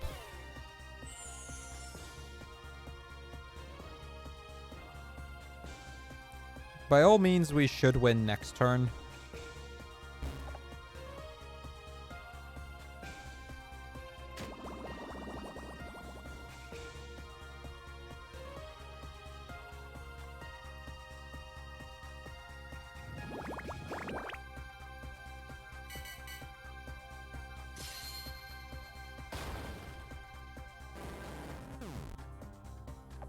There we go. I just wanted to get that extra experience there. I can do that to kill off the Golbat, take the flag with Darumaka, move the Lapras on the other flag, and then we win.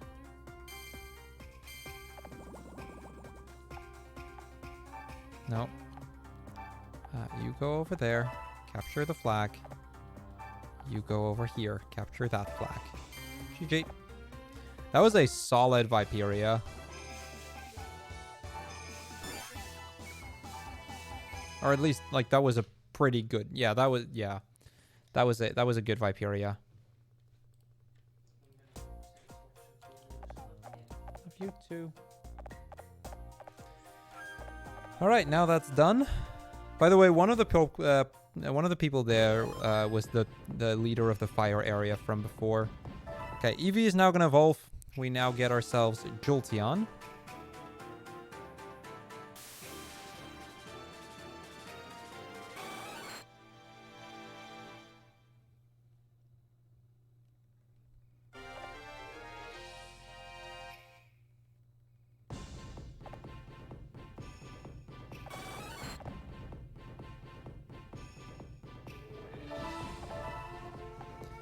now that that's done, our next stop is going to be Avia. And Avia is actually going to be one of the faster Pokemon, or one of the faster areas to do. Because we have really good Pokemon to deal with, specifically Avia.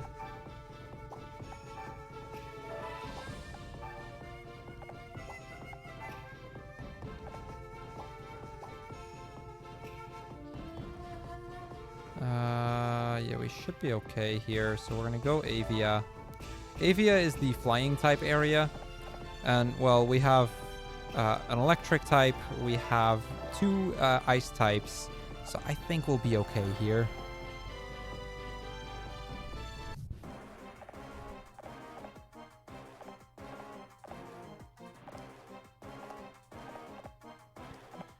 If they ever add another evolution, it needs to be dragon type to keep the pattern alive of dragon, or the evolutions being specials.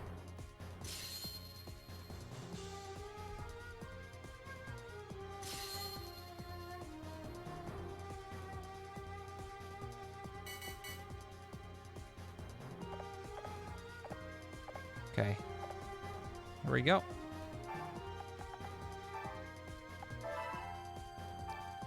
We are going to move the Laprases to the bridge. So we're kind of just going to lure everyone to the left here. I still can't, yeah, I can't use that. Oh, wait. Onigiri. Couldn't use it with Darumaka, could with Drillbur.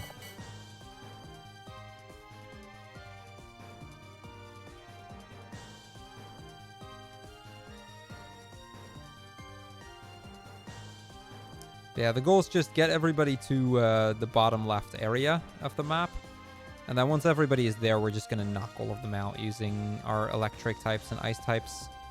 We have Ice Beam, we have Thunderbolt. This area is not going to be difficult. And Jolteon, newly evolved, is going to be an absolute powerhouse for the rest of the game. Like, this Jolteon's really solid.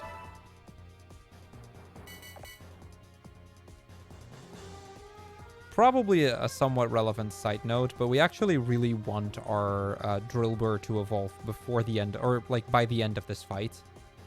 If it doesn't, that could be a bit of a problem.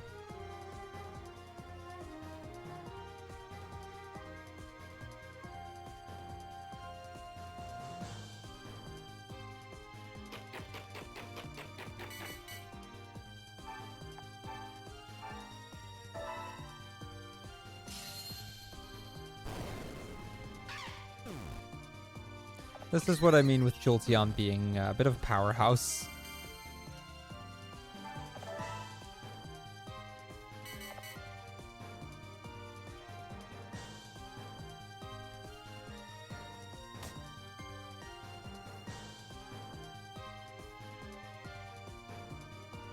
Yeah, we want to get rid of the Golbat ASAP because that one can just royally mess us up. Oh, that's Fly. That's annoying. That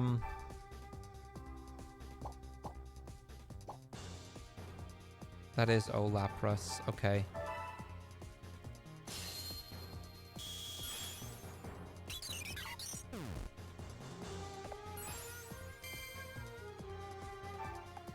Let's see. Okay, that will kill. Perfect. The Golbats have interference, resulting in special drops at the end of the turn, or at the start of at the start of their turn, and I think start of their turn. If we're within a certain range at the start of their turn, so we would rather not.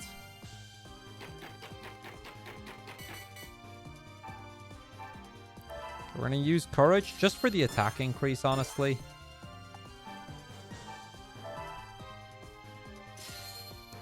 Because that guarantees the kill on the Braviary.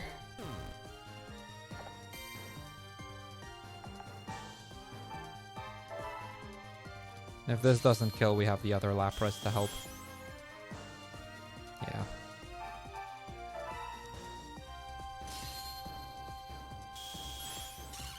Like, sure, we take some damage, but we win. Easy. That was Avia.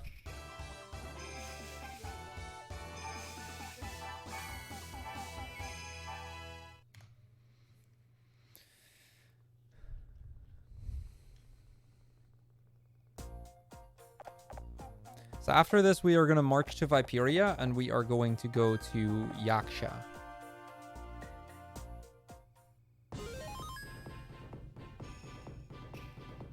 Okay, Drillbur is evolving. Perfect. We get ourselves Excadrill.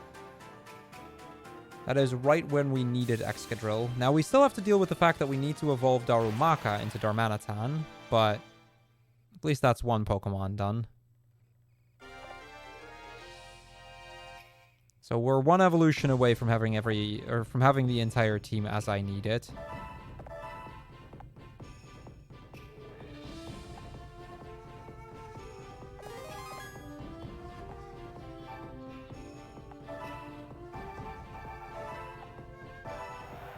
Okay, to Viperia. I'm gonna do a little bit of equipping.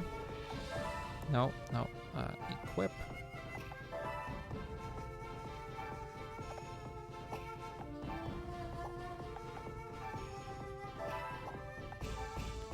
So the goal for this next fight is going to be to have the Darumaka kill at least 2 of the opposing Pokemon.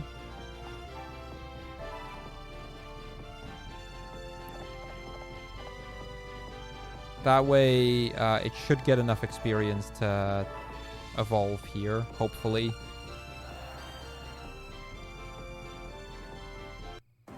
Yeah, this is Yaksha, the Dark-type area. Now, Gallade is going to be absolutely useless here. Because, you know, Psychic-type moves, Dark-type Pokemon, it doesn't actually do anything. And the goal is still going to be get some kills in with Darumaka. Because if we don't, Spectra is going to be a lot slower. Actually, Gallade can work for the Zubat, but that's it. And we have like 3 other Pokemon that have super effective moves against Zubat, so... no. You go over there.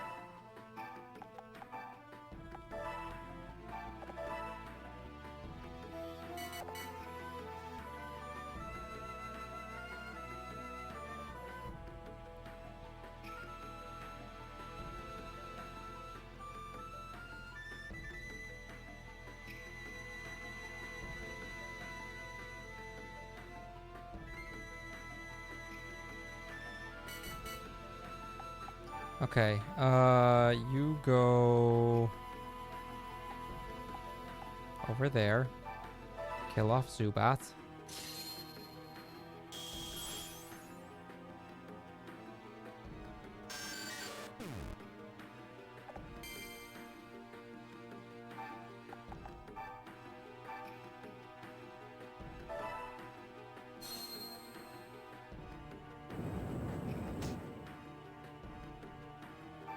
Don't like that the power wristband already broke.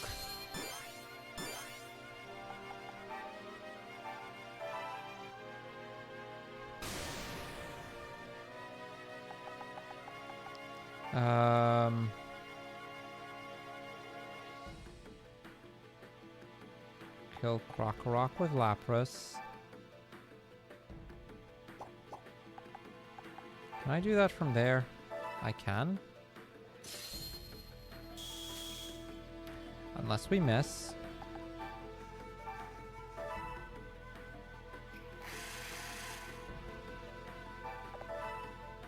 Now, this area is all about, you know, we need to get the,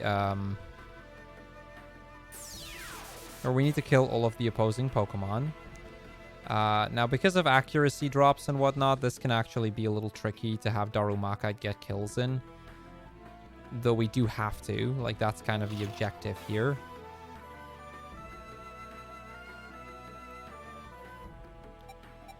But the quirk here is that every so often we get a roulette, and a Pokemon is randomly going to be moved away. The fact that this time it's Darumaka is actually awful.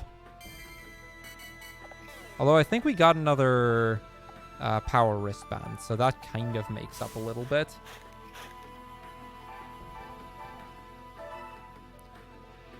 I'm going to get Zoroark out of the way because that can result in defense drops, and those are just annoying to deal with.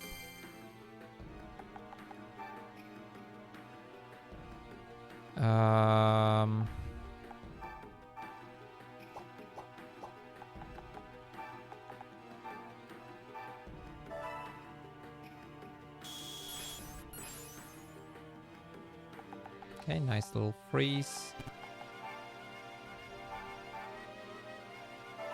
Yeah, let's do that. Let's get rid of Crrool. I think Crrool has Intimidate, which is another problem. Okay, so there's 3 Pokemon remaining, and like I said, we want to get 2 kills with Darumaka. We'll see how capable of that we're going to be.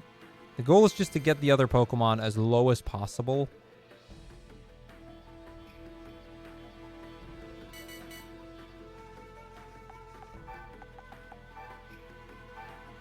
Okay, that kills neither of them. That might not be a bad crit.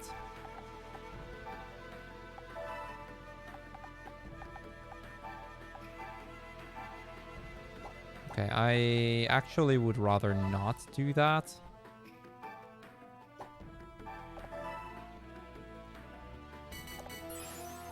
I want to leave options open for Darumaka.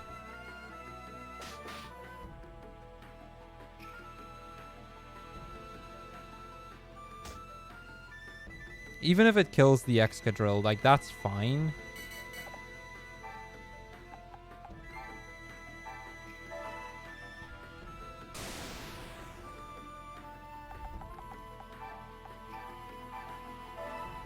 Okay, please don't miss.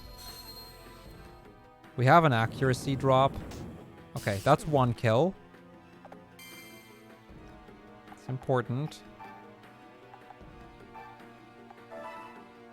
I just put Lapras here so because I kind of would prefer the Excadrill to stay alive. Shed skin, okay.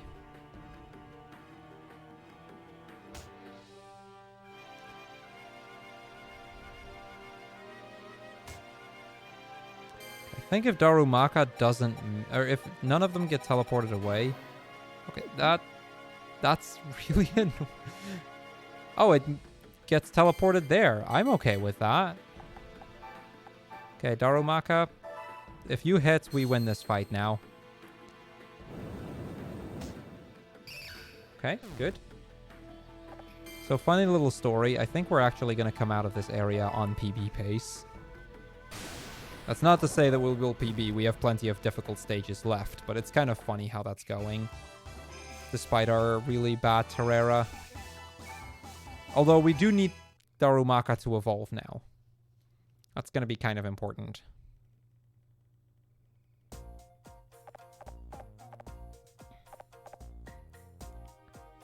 Otherwise, we could suddenly lose a bunch of time again. Yes, we got Darumaka's evolution. Let's go, chat.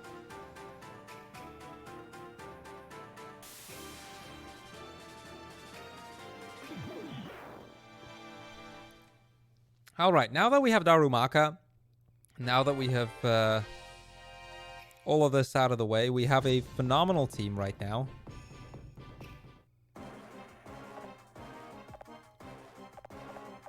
So with Yaksha done, we have 4 more areas to conquer. We already have 13 of them. The next one is going to be Spectra.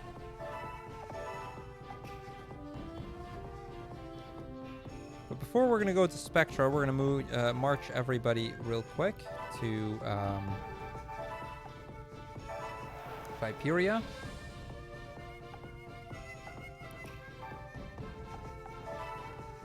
Going to equip.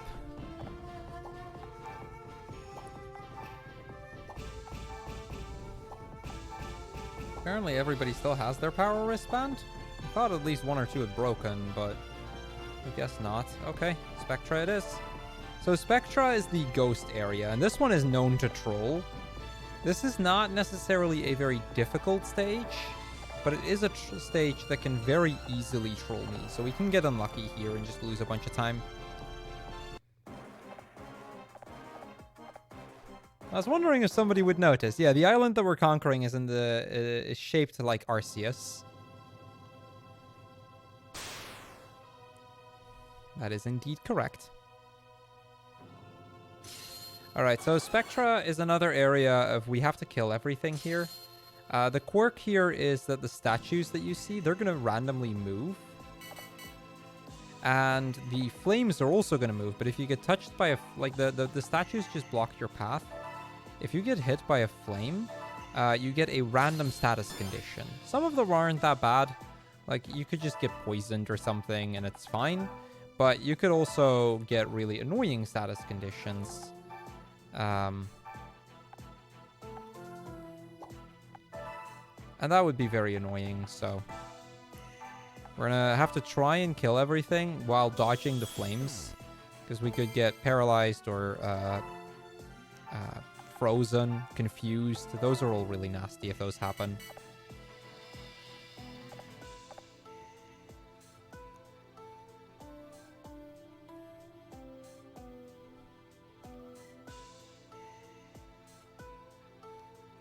Let's see what their movement is going to be. Their movement kind of matters here.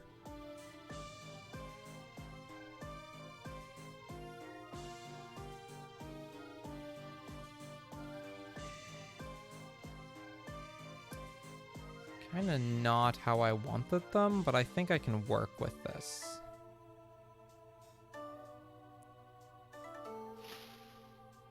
So this is what I mean with those statues moving. And they can just block my path. Really annoying.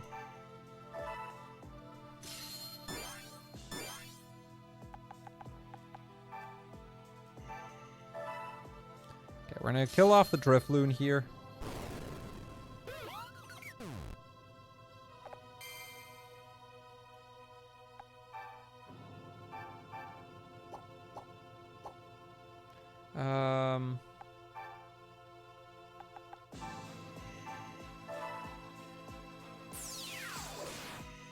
I'm sorry, but we had to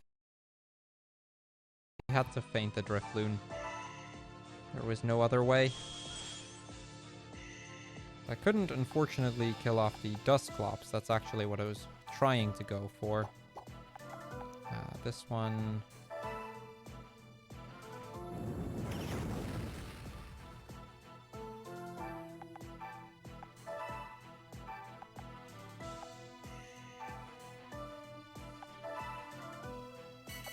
Yeah, we'll try to get this Dusclops next time. The accuracy drop there is... That's why we wanted to get rid of him, but... If we can't, we can't, so be it. Oh, that is a lot more damage on Excadrill than I expected.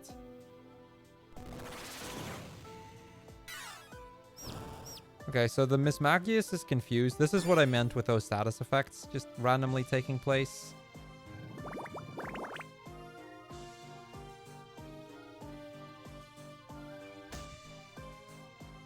Okay, right now their positions are actually kind of good. Let's hope the statues don't mess that up. I probably jinxed it by saying that.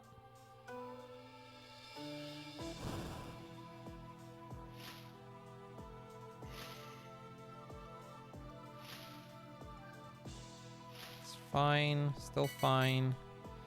Okay.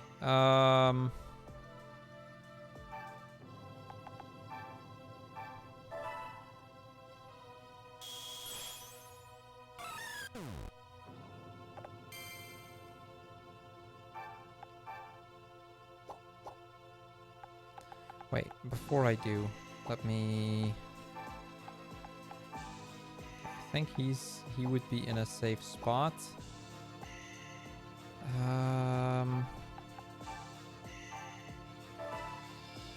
I want to get rid of the Lampent. Okay.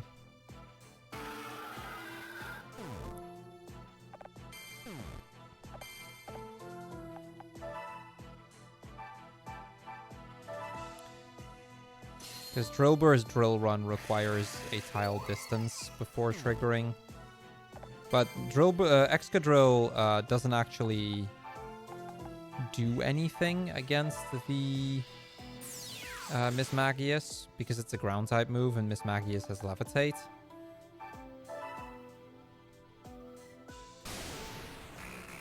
So now I can just focus all of my attention on the Miss Magius, who I think is still confused, so... not anymore. Who was still confused. Yeah, he knows that my Darmanitan is far scarier than my Excadrill. But I have 4 other Pokemon that I can move that way, and then we kind of just win from there.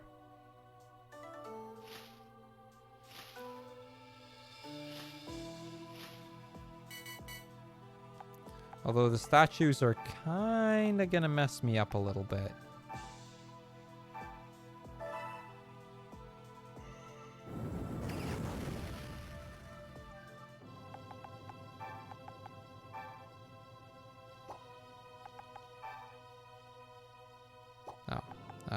Wrong Lapras.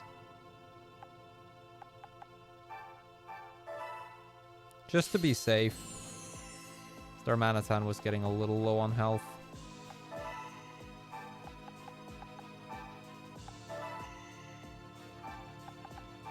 Let's move you out of the way because you're not going to be useful anymore right now.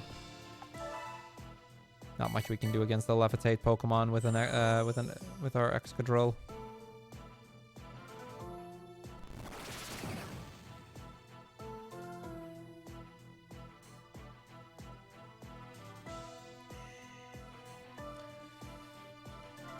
Okay, let's see what the statues do. If the statues don't mess us up too much, we should actually be quite good here. We should be in a pretty okay position. Hopefully pick up the kill this turn, but if not this turn, next turn. That's not great. Yeah, no, that's not great at all. Stupid statues. Crit? Miss. Wow. Okay, yeah, we are not winning it this turn. Oh, well, I'll just move all of the Pokemon a little closer and we'll see what happens.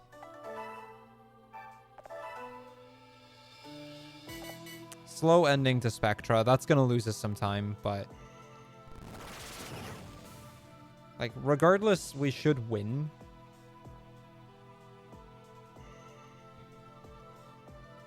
Which will allow me to go... what's this?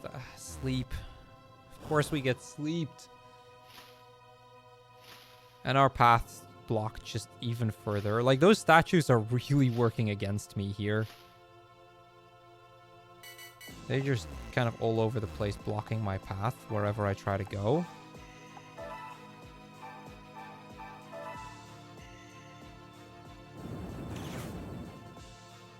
Oh, come on.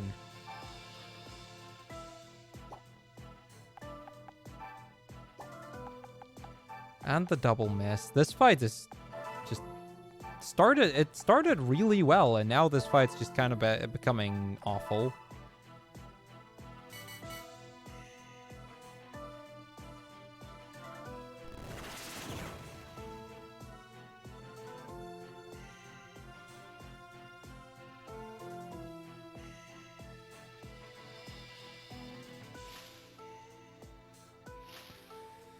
So much time lost here.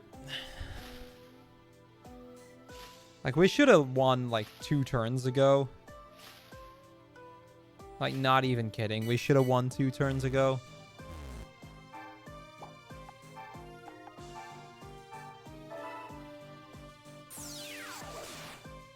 There we go. Finally. Stupid Miss Machias. Okay, that's Spectra.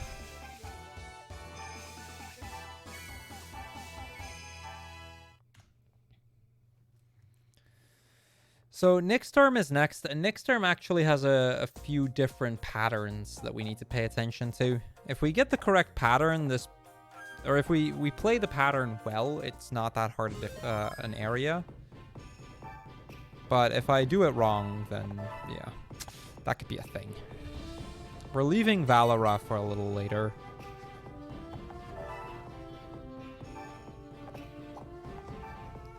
Any power wristbands wear out. I wasn't paying attention to that. I really need to pay more attention to whether the power wristbands are active still.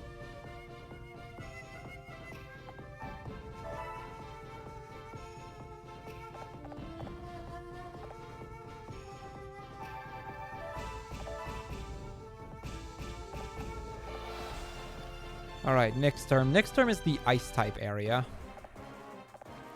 And we're going to notice that a lot because most of the area is going to be very slippy. Now, there's two kinds of patterns that we generally see. There is with ice spikes, and there is one without ice spikes. Looks like we have without. At first glance, at least. Yeah, that's the without ice type, icy spikes.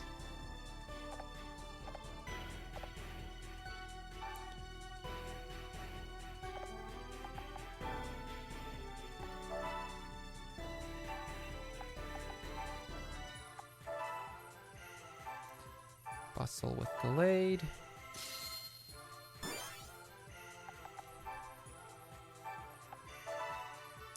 We're gonna destroy that tree. That one's kind of in the way.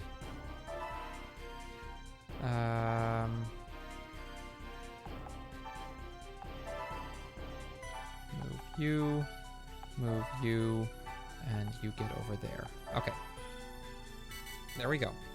So most of our Pokemon will also have reduced movement, specifically anything that isn't Lapras.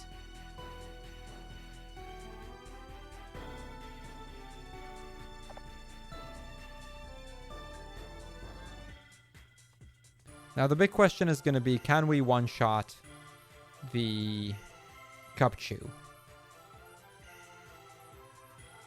that's going to be kind of important. In that case, we are going to Courage.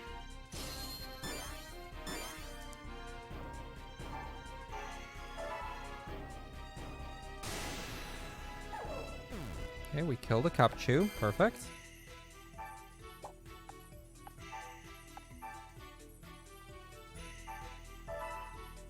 I'm surprised that that doesn't actually kill off the Beartic, even if it is close.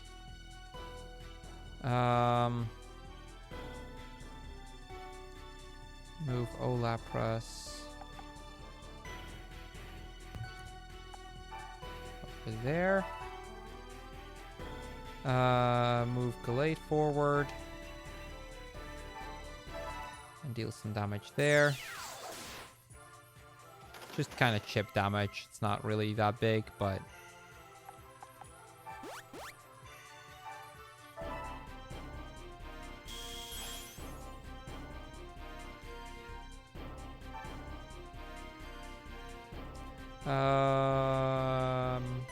yeah.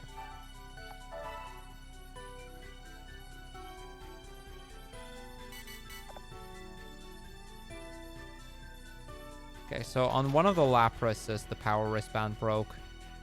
Need to keep that in mind.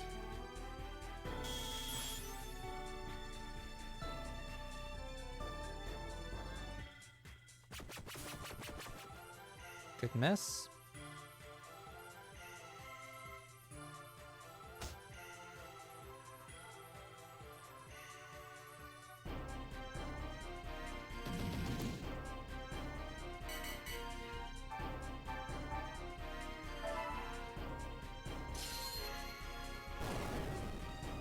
That is a kill with exact damage.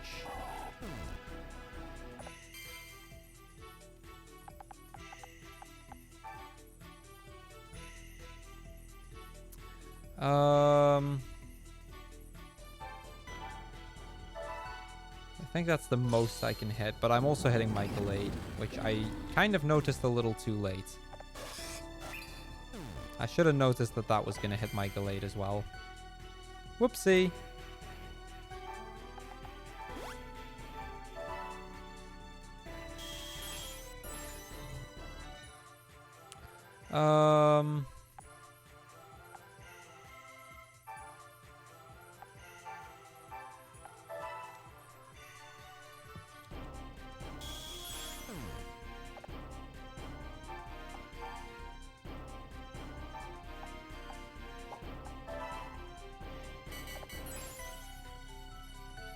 Snow Warning is the name of the event, Shido.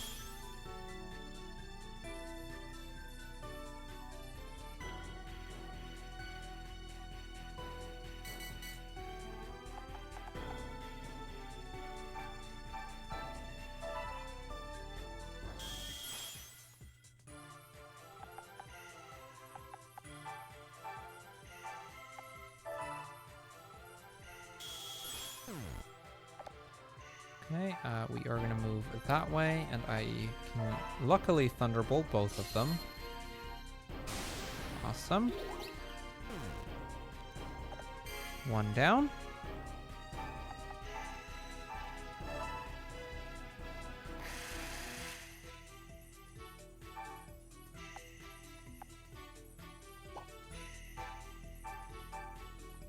Okay, this will hurt my Lapras, but it'll kill the other Lapras, so honestly, fair trade-off.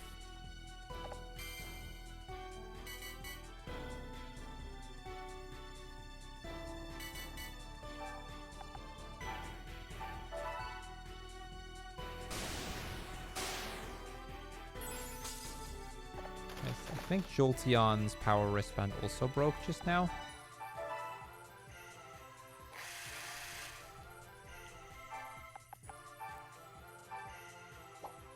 Can't reach that, but honestly, this will do.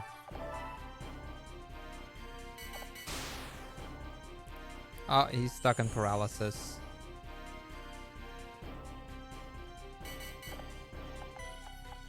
Very nice, very nice. We like to see that.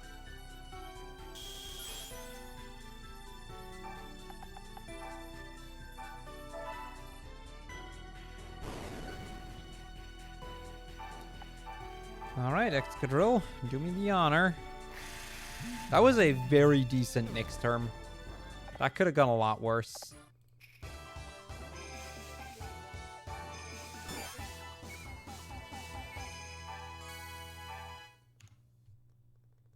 Oh, whoops. There we go. So, 3 stages left at this point. We have the Steel-type stage, Valora, the Dragon-type stage, Dragnor, and then we have the final area, which is still a secret. You'll see it when you see it. And then it was, I think, that Lapras who also had it broken. All right, here we go. Valora next. So this is Valora, and this is, like, Darmanitan is just the MVP of this fight.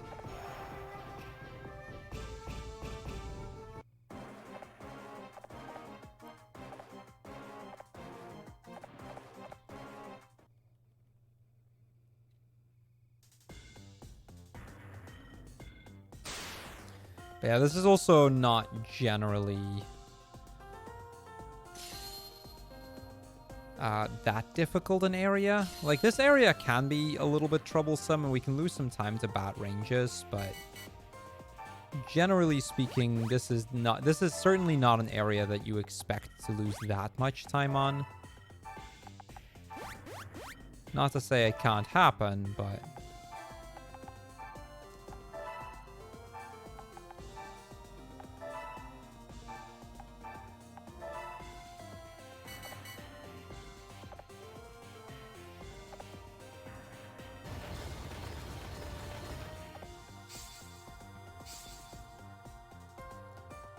yeah, they're going to try to attack us with, like, the Metagross and the Aggron and the Aerons, but we have a very capable Darmanitan.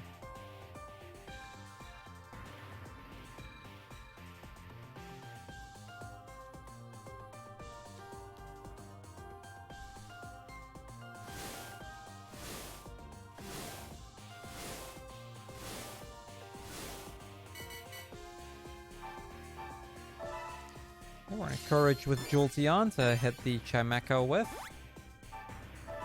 Won't quite kill, but it'll get close.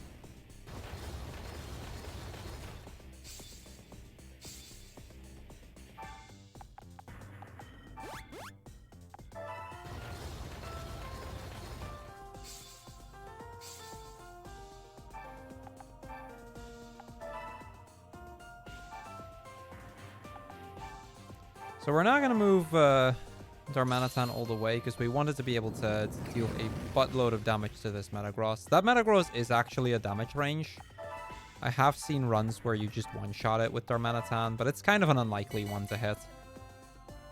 Unfortunately, this time we didn't hit it.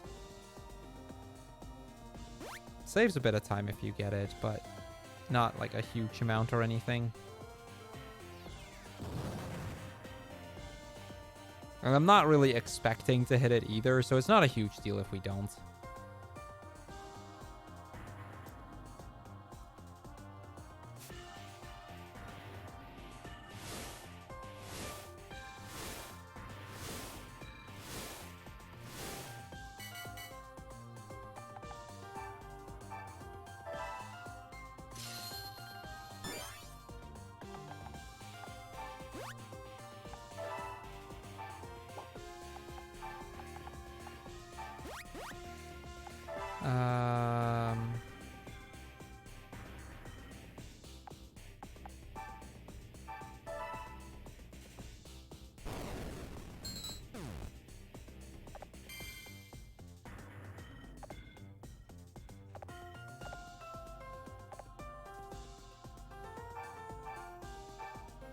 So unfortunately, we first have to just kill this now. Now, the upside is that means I get to use Excadrill to hit the Aggron.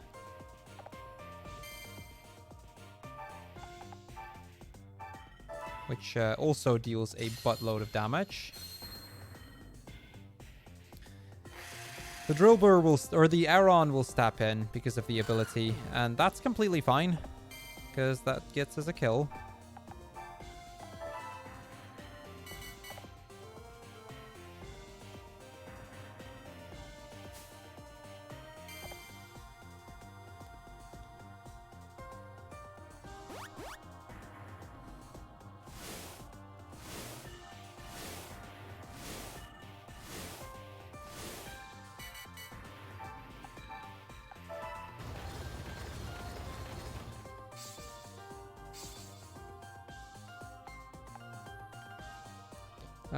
Wait, you go over there. You go over there. Kill another Aron.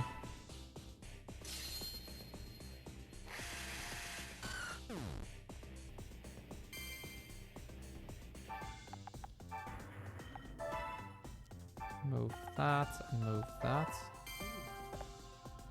Yeah, we kind of came back. Yes, This could PB. Not saying it will, but it could. It will.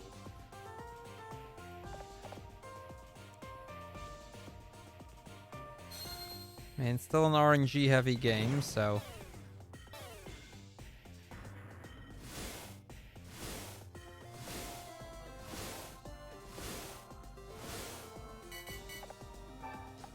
Okay. Move you over there with the Ice Beam.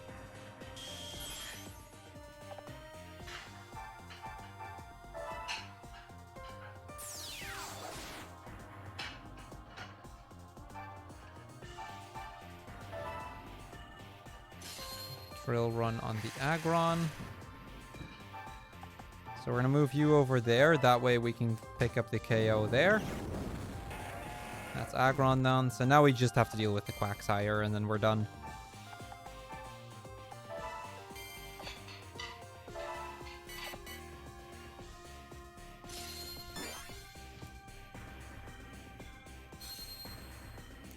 Now, unfortunately, the Quagsire is a little bit annoying to deal with.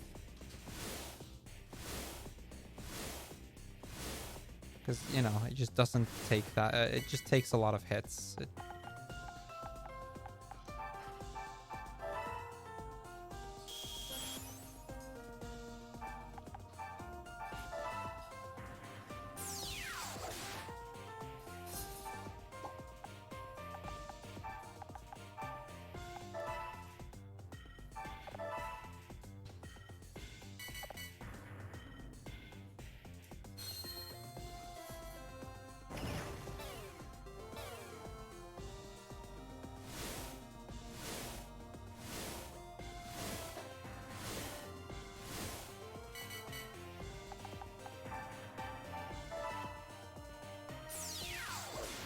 Nice. Okay, we win. Very decent, Valora.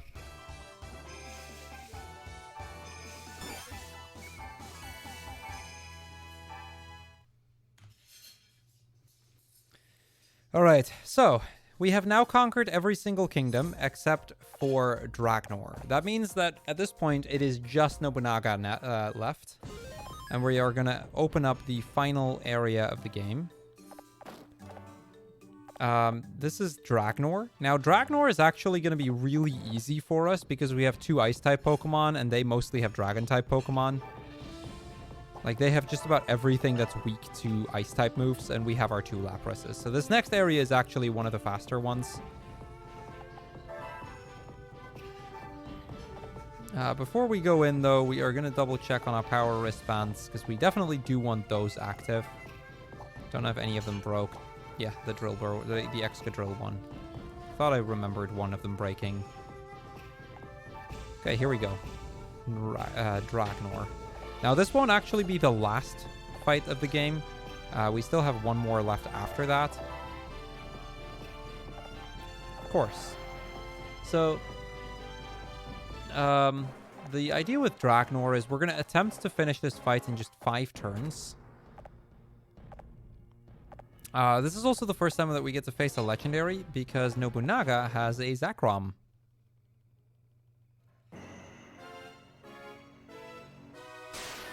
But we should win this. Now, the quirk of this particular area is you see those little pillars everywhere. They deal damage or heal you depending on the color. So a white pillar heals you, a red pillar deals fire damage, a blue water damage, a green grass damage, and a yellow electric damage.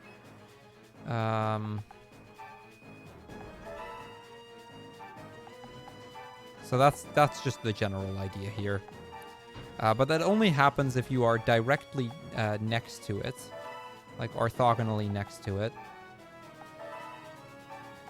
So generally speaking, you know, they're quite easy to avoid.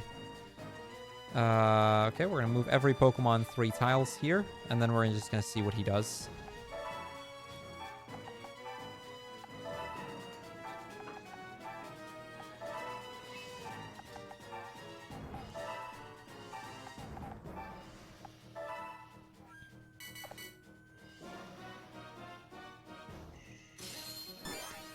All right, let's see.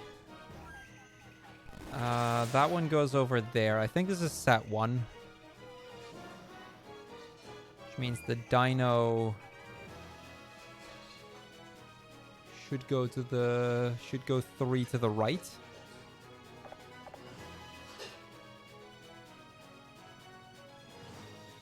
Yes, okay.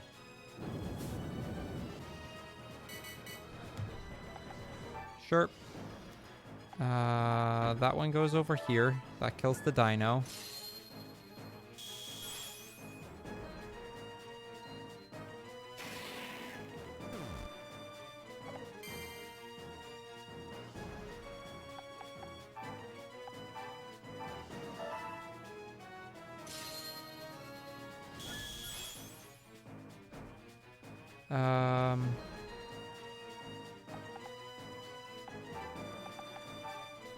Use Glade to kill off the Fracture.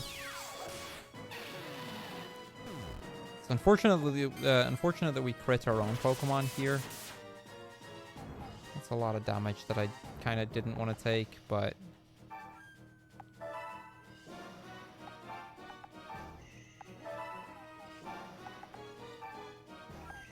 I can heal next turn if I need to.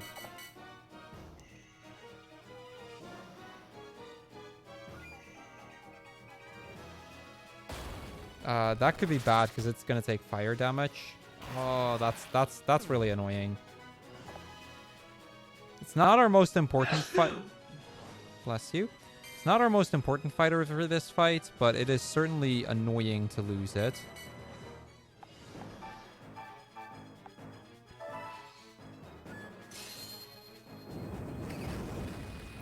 And we miss.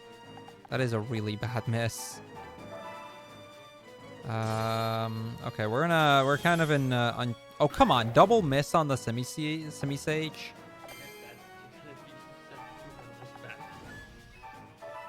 We're not gonna be set 2 hours back. It's just this. Okay, at least that crit helps.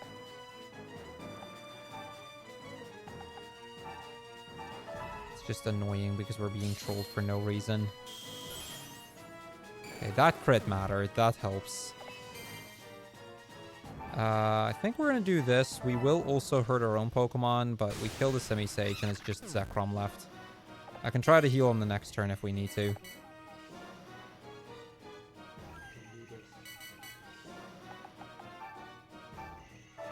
Okay, Sweet Song just to be safe.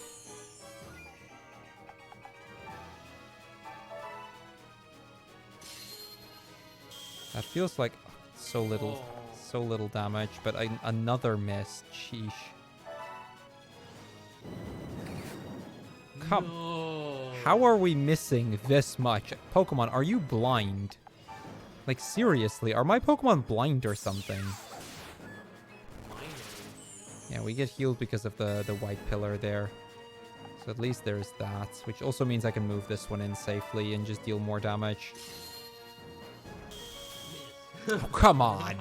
What is this fight, dude? I have never missed so many 100% accurate moves in my life.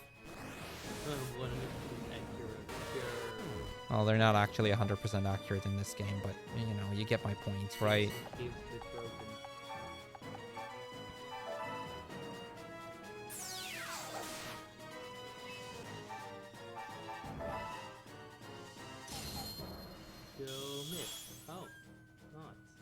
Yeah, please don't jinx it again for me, honey. I'll try. I love you and all, but those misses are getting increasingly obnoxious. Okay, yeah, I'll just wait. That's fine. Problem is, that's gonna kill both of them.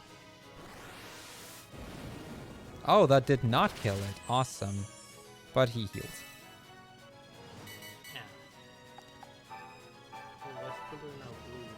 It changed type, which is actually a good thing for us. Okay, we crit.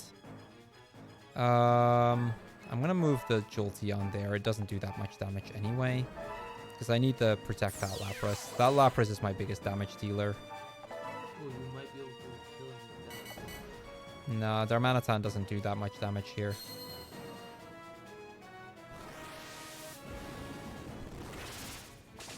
Ooh, It's okay. It's alive. hanging on by a sliver. Hanging on by a sliver, but alive. Yeah, I knew that wasn't gonna do much, but we need something. Come on, game. Work with me here, please.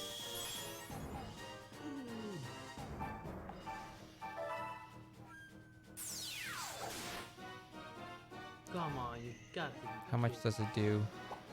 Yeah.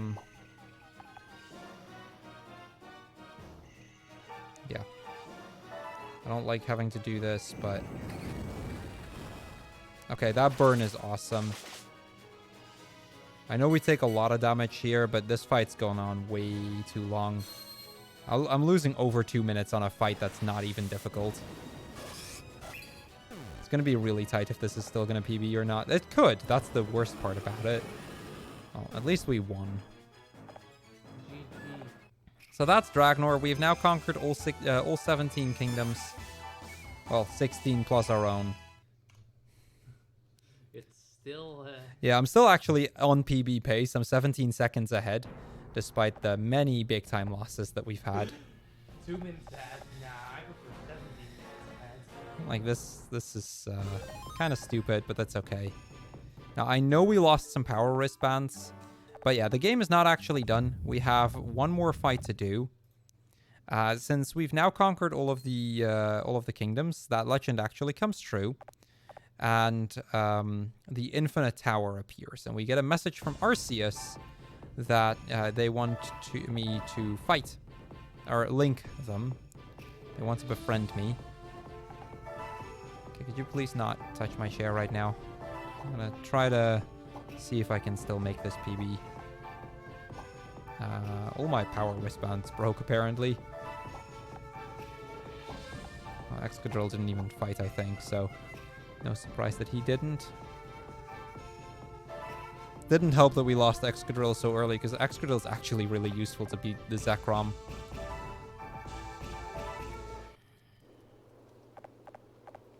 Alright, so we are now going to try and link the legendary Pokemon Arceus.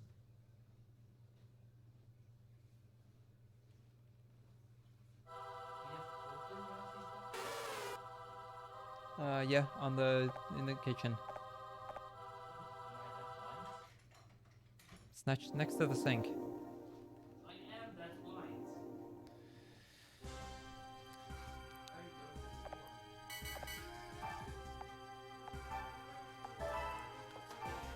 So the linking with Arceus takes 1 to 2 turns. If I pay close attention, it is possible to do it in 1. So we are going to try to.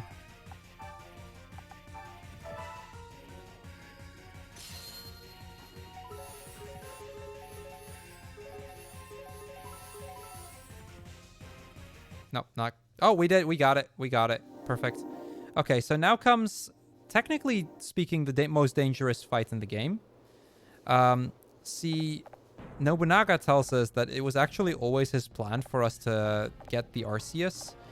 And now he's going to beat us, along with some of the other warlords that we fought, in order to prove that the legend is not actually real. And we are not the one to bring peace to the world. Also, he has a shiny Rayquaza, because he needs to flex or something.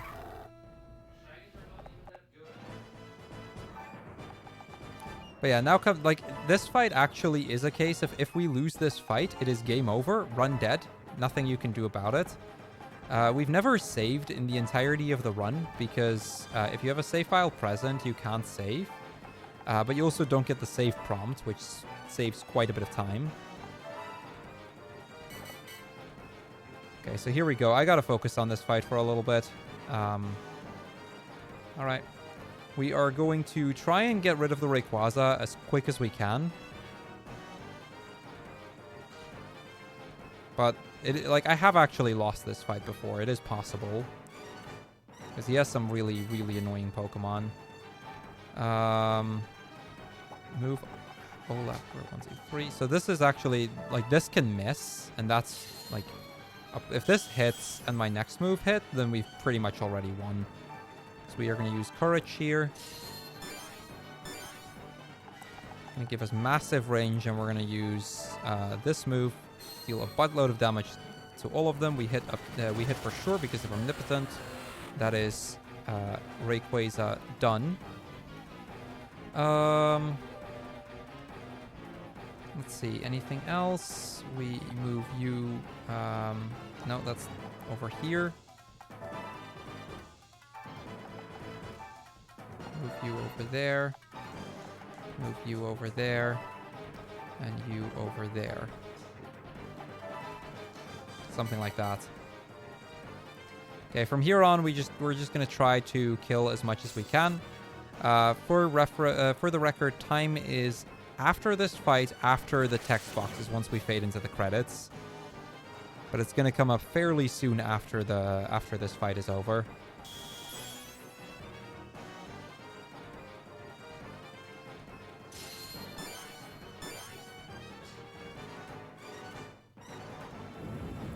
So yeah, I hope you guys have been enjoying Pokemon Conquest.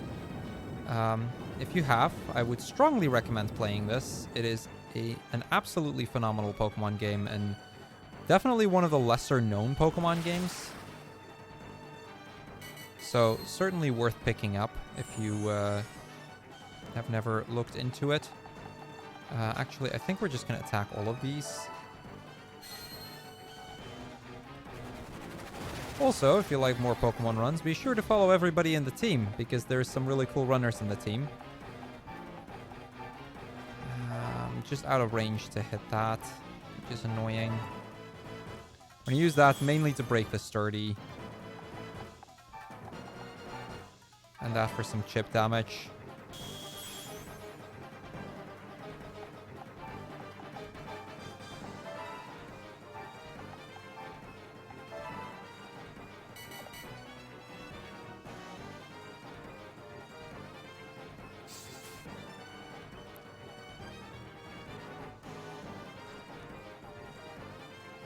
That's gonna hurt. We can heal on the next turn, assuming my Lapras doesn't die. Why did it have to be a 5-turn?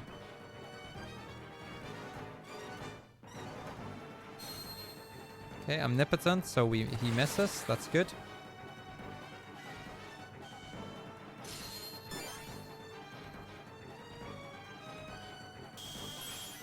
Still going, still going.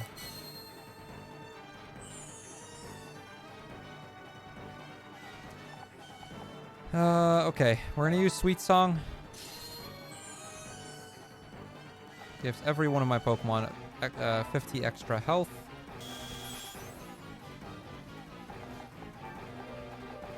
We are gonna hit our own Pokemon here as well, but we will kill the Lucario in the process, so it's worth.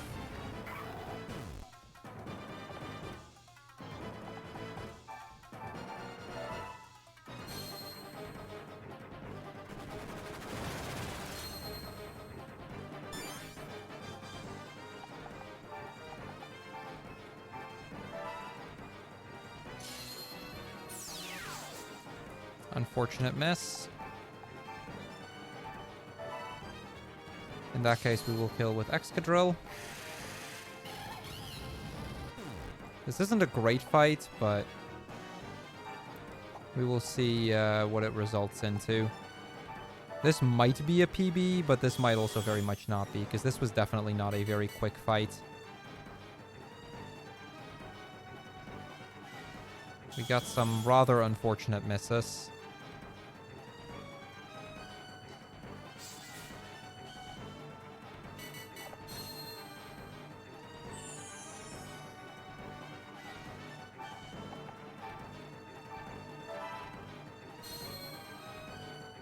Again, we're going to damage ourselves as well, but... Okay, we got the crit on the Aggron. This should kill it. Crrool run. Alright, get ready on time, because we are almost done. It's just some dialogue left.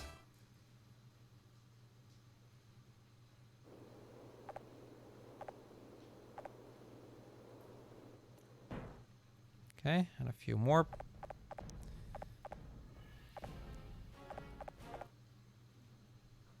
So yeah, we've now, basically we've conquered the entire region, we've brought peace to it. All of the respective warlords become like governors or whatever of their respective regions, so, you know, they'll be positioned well. And everybody accepts us as their new leader.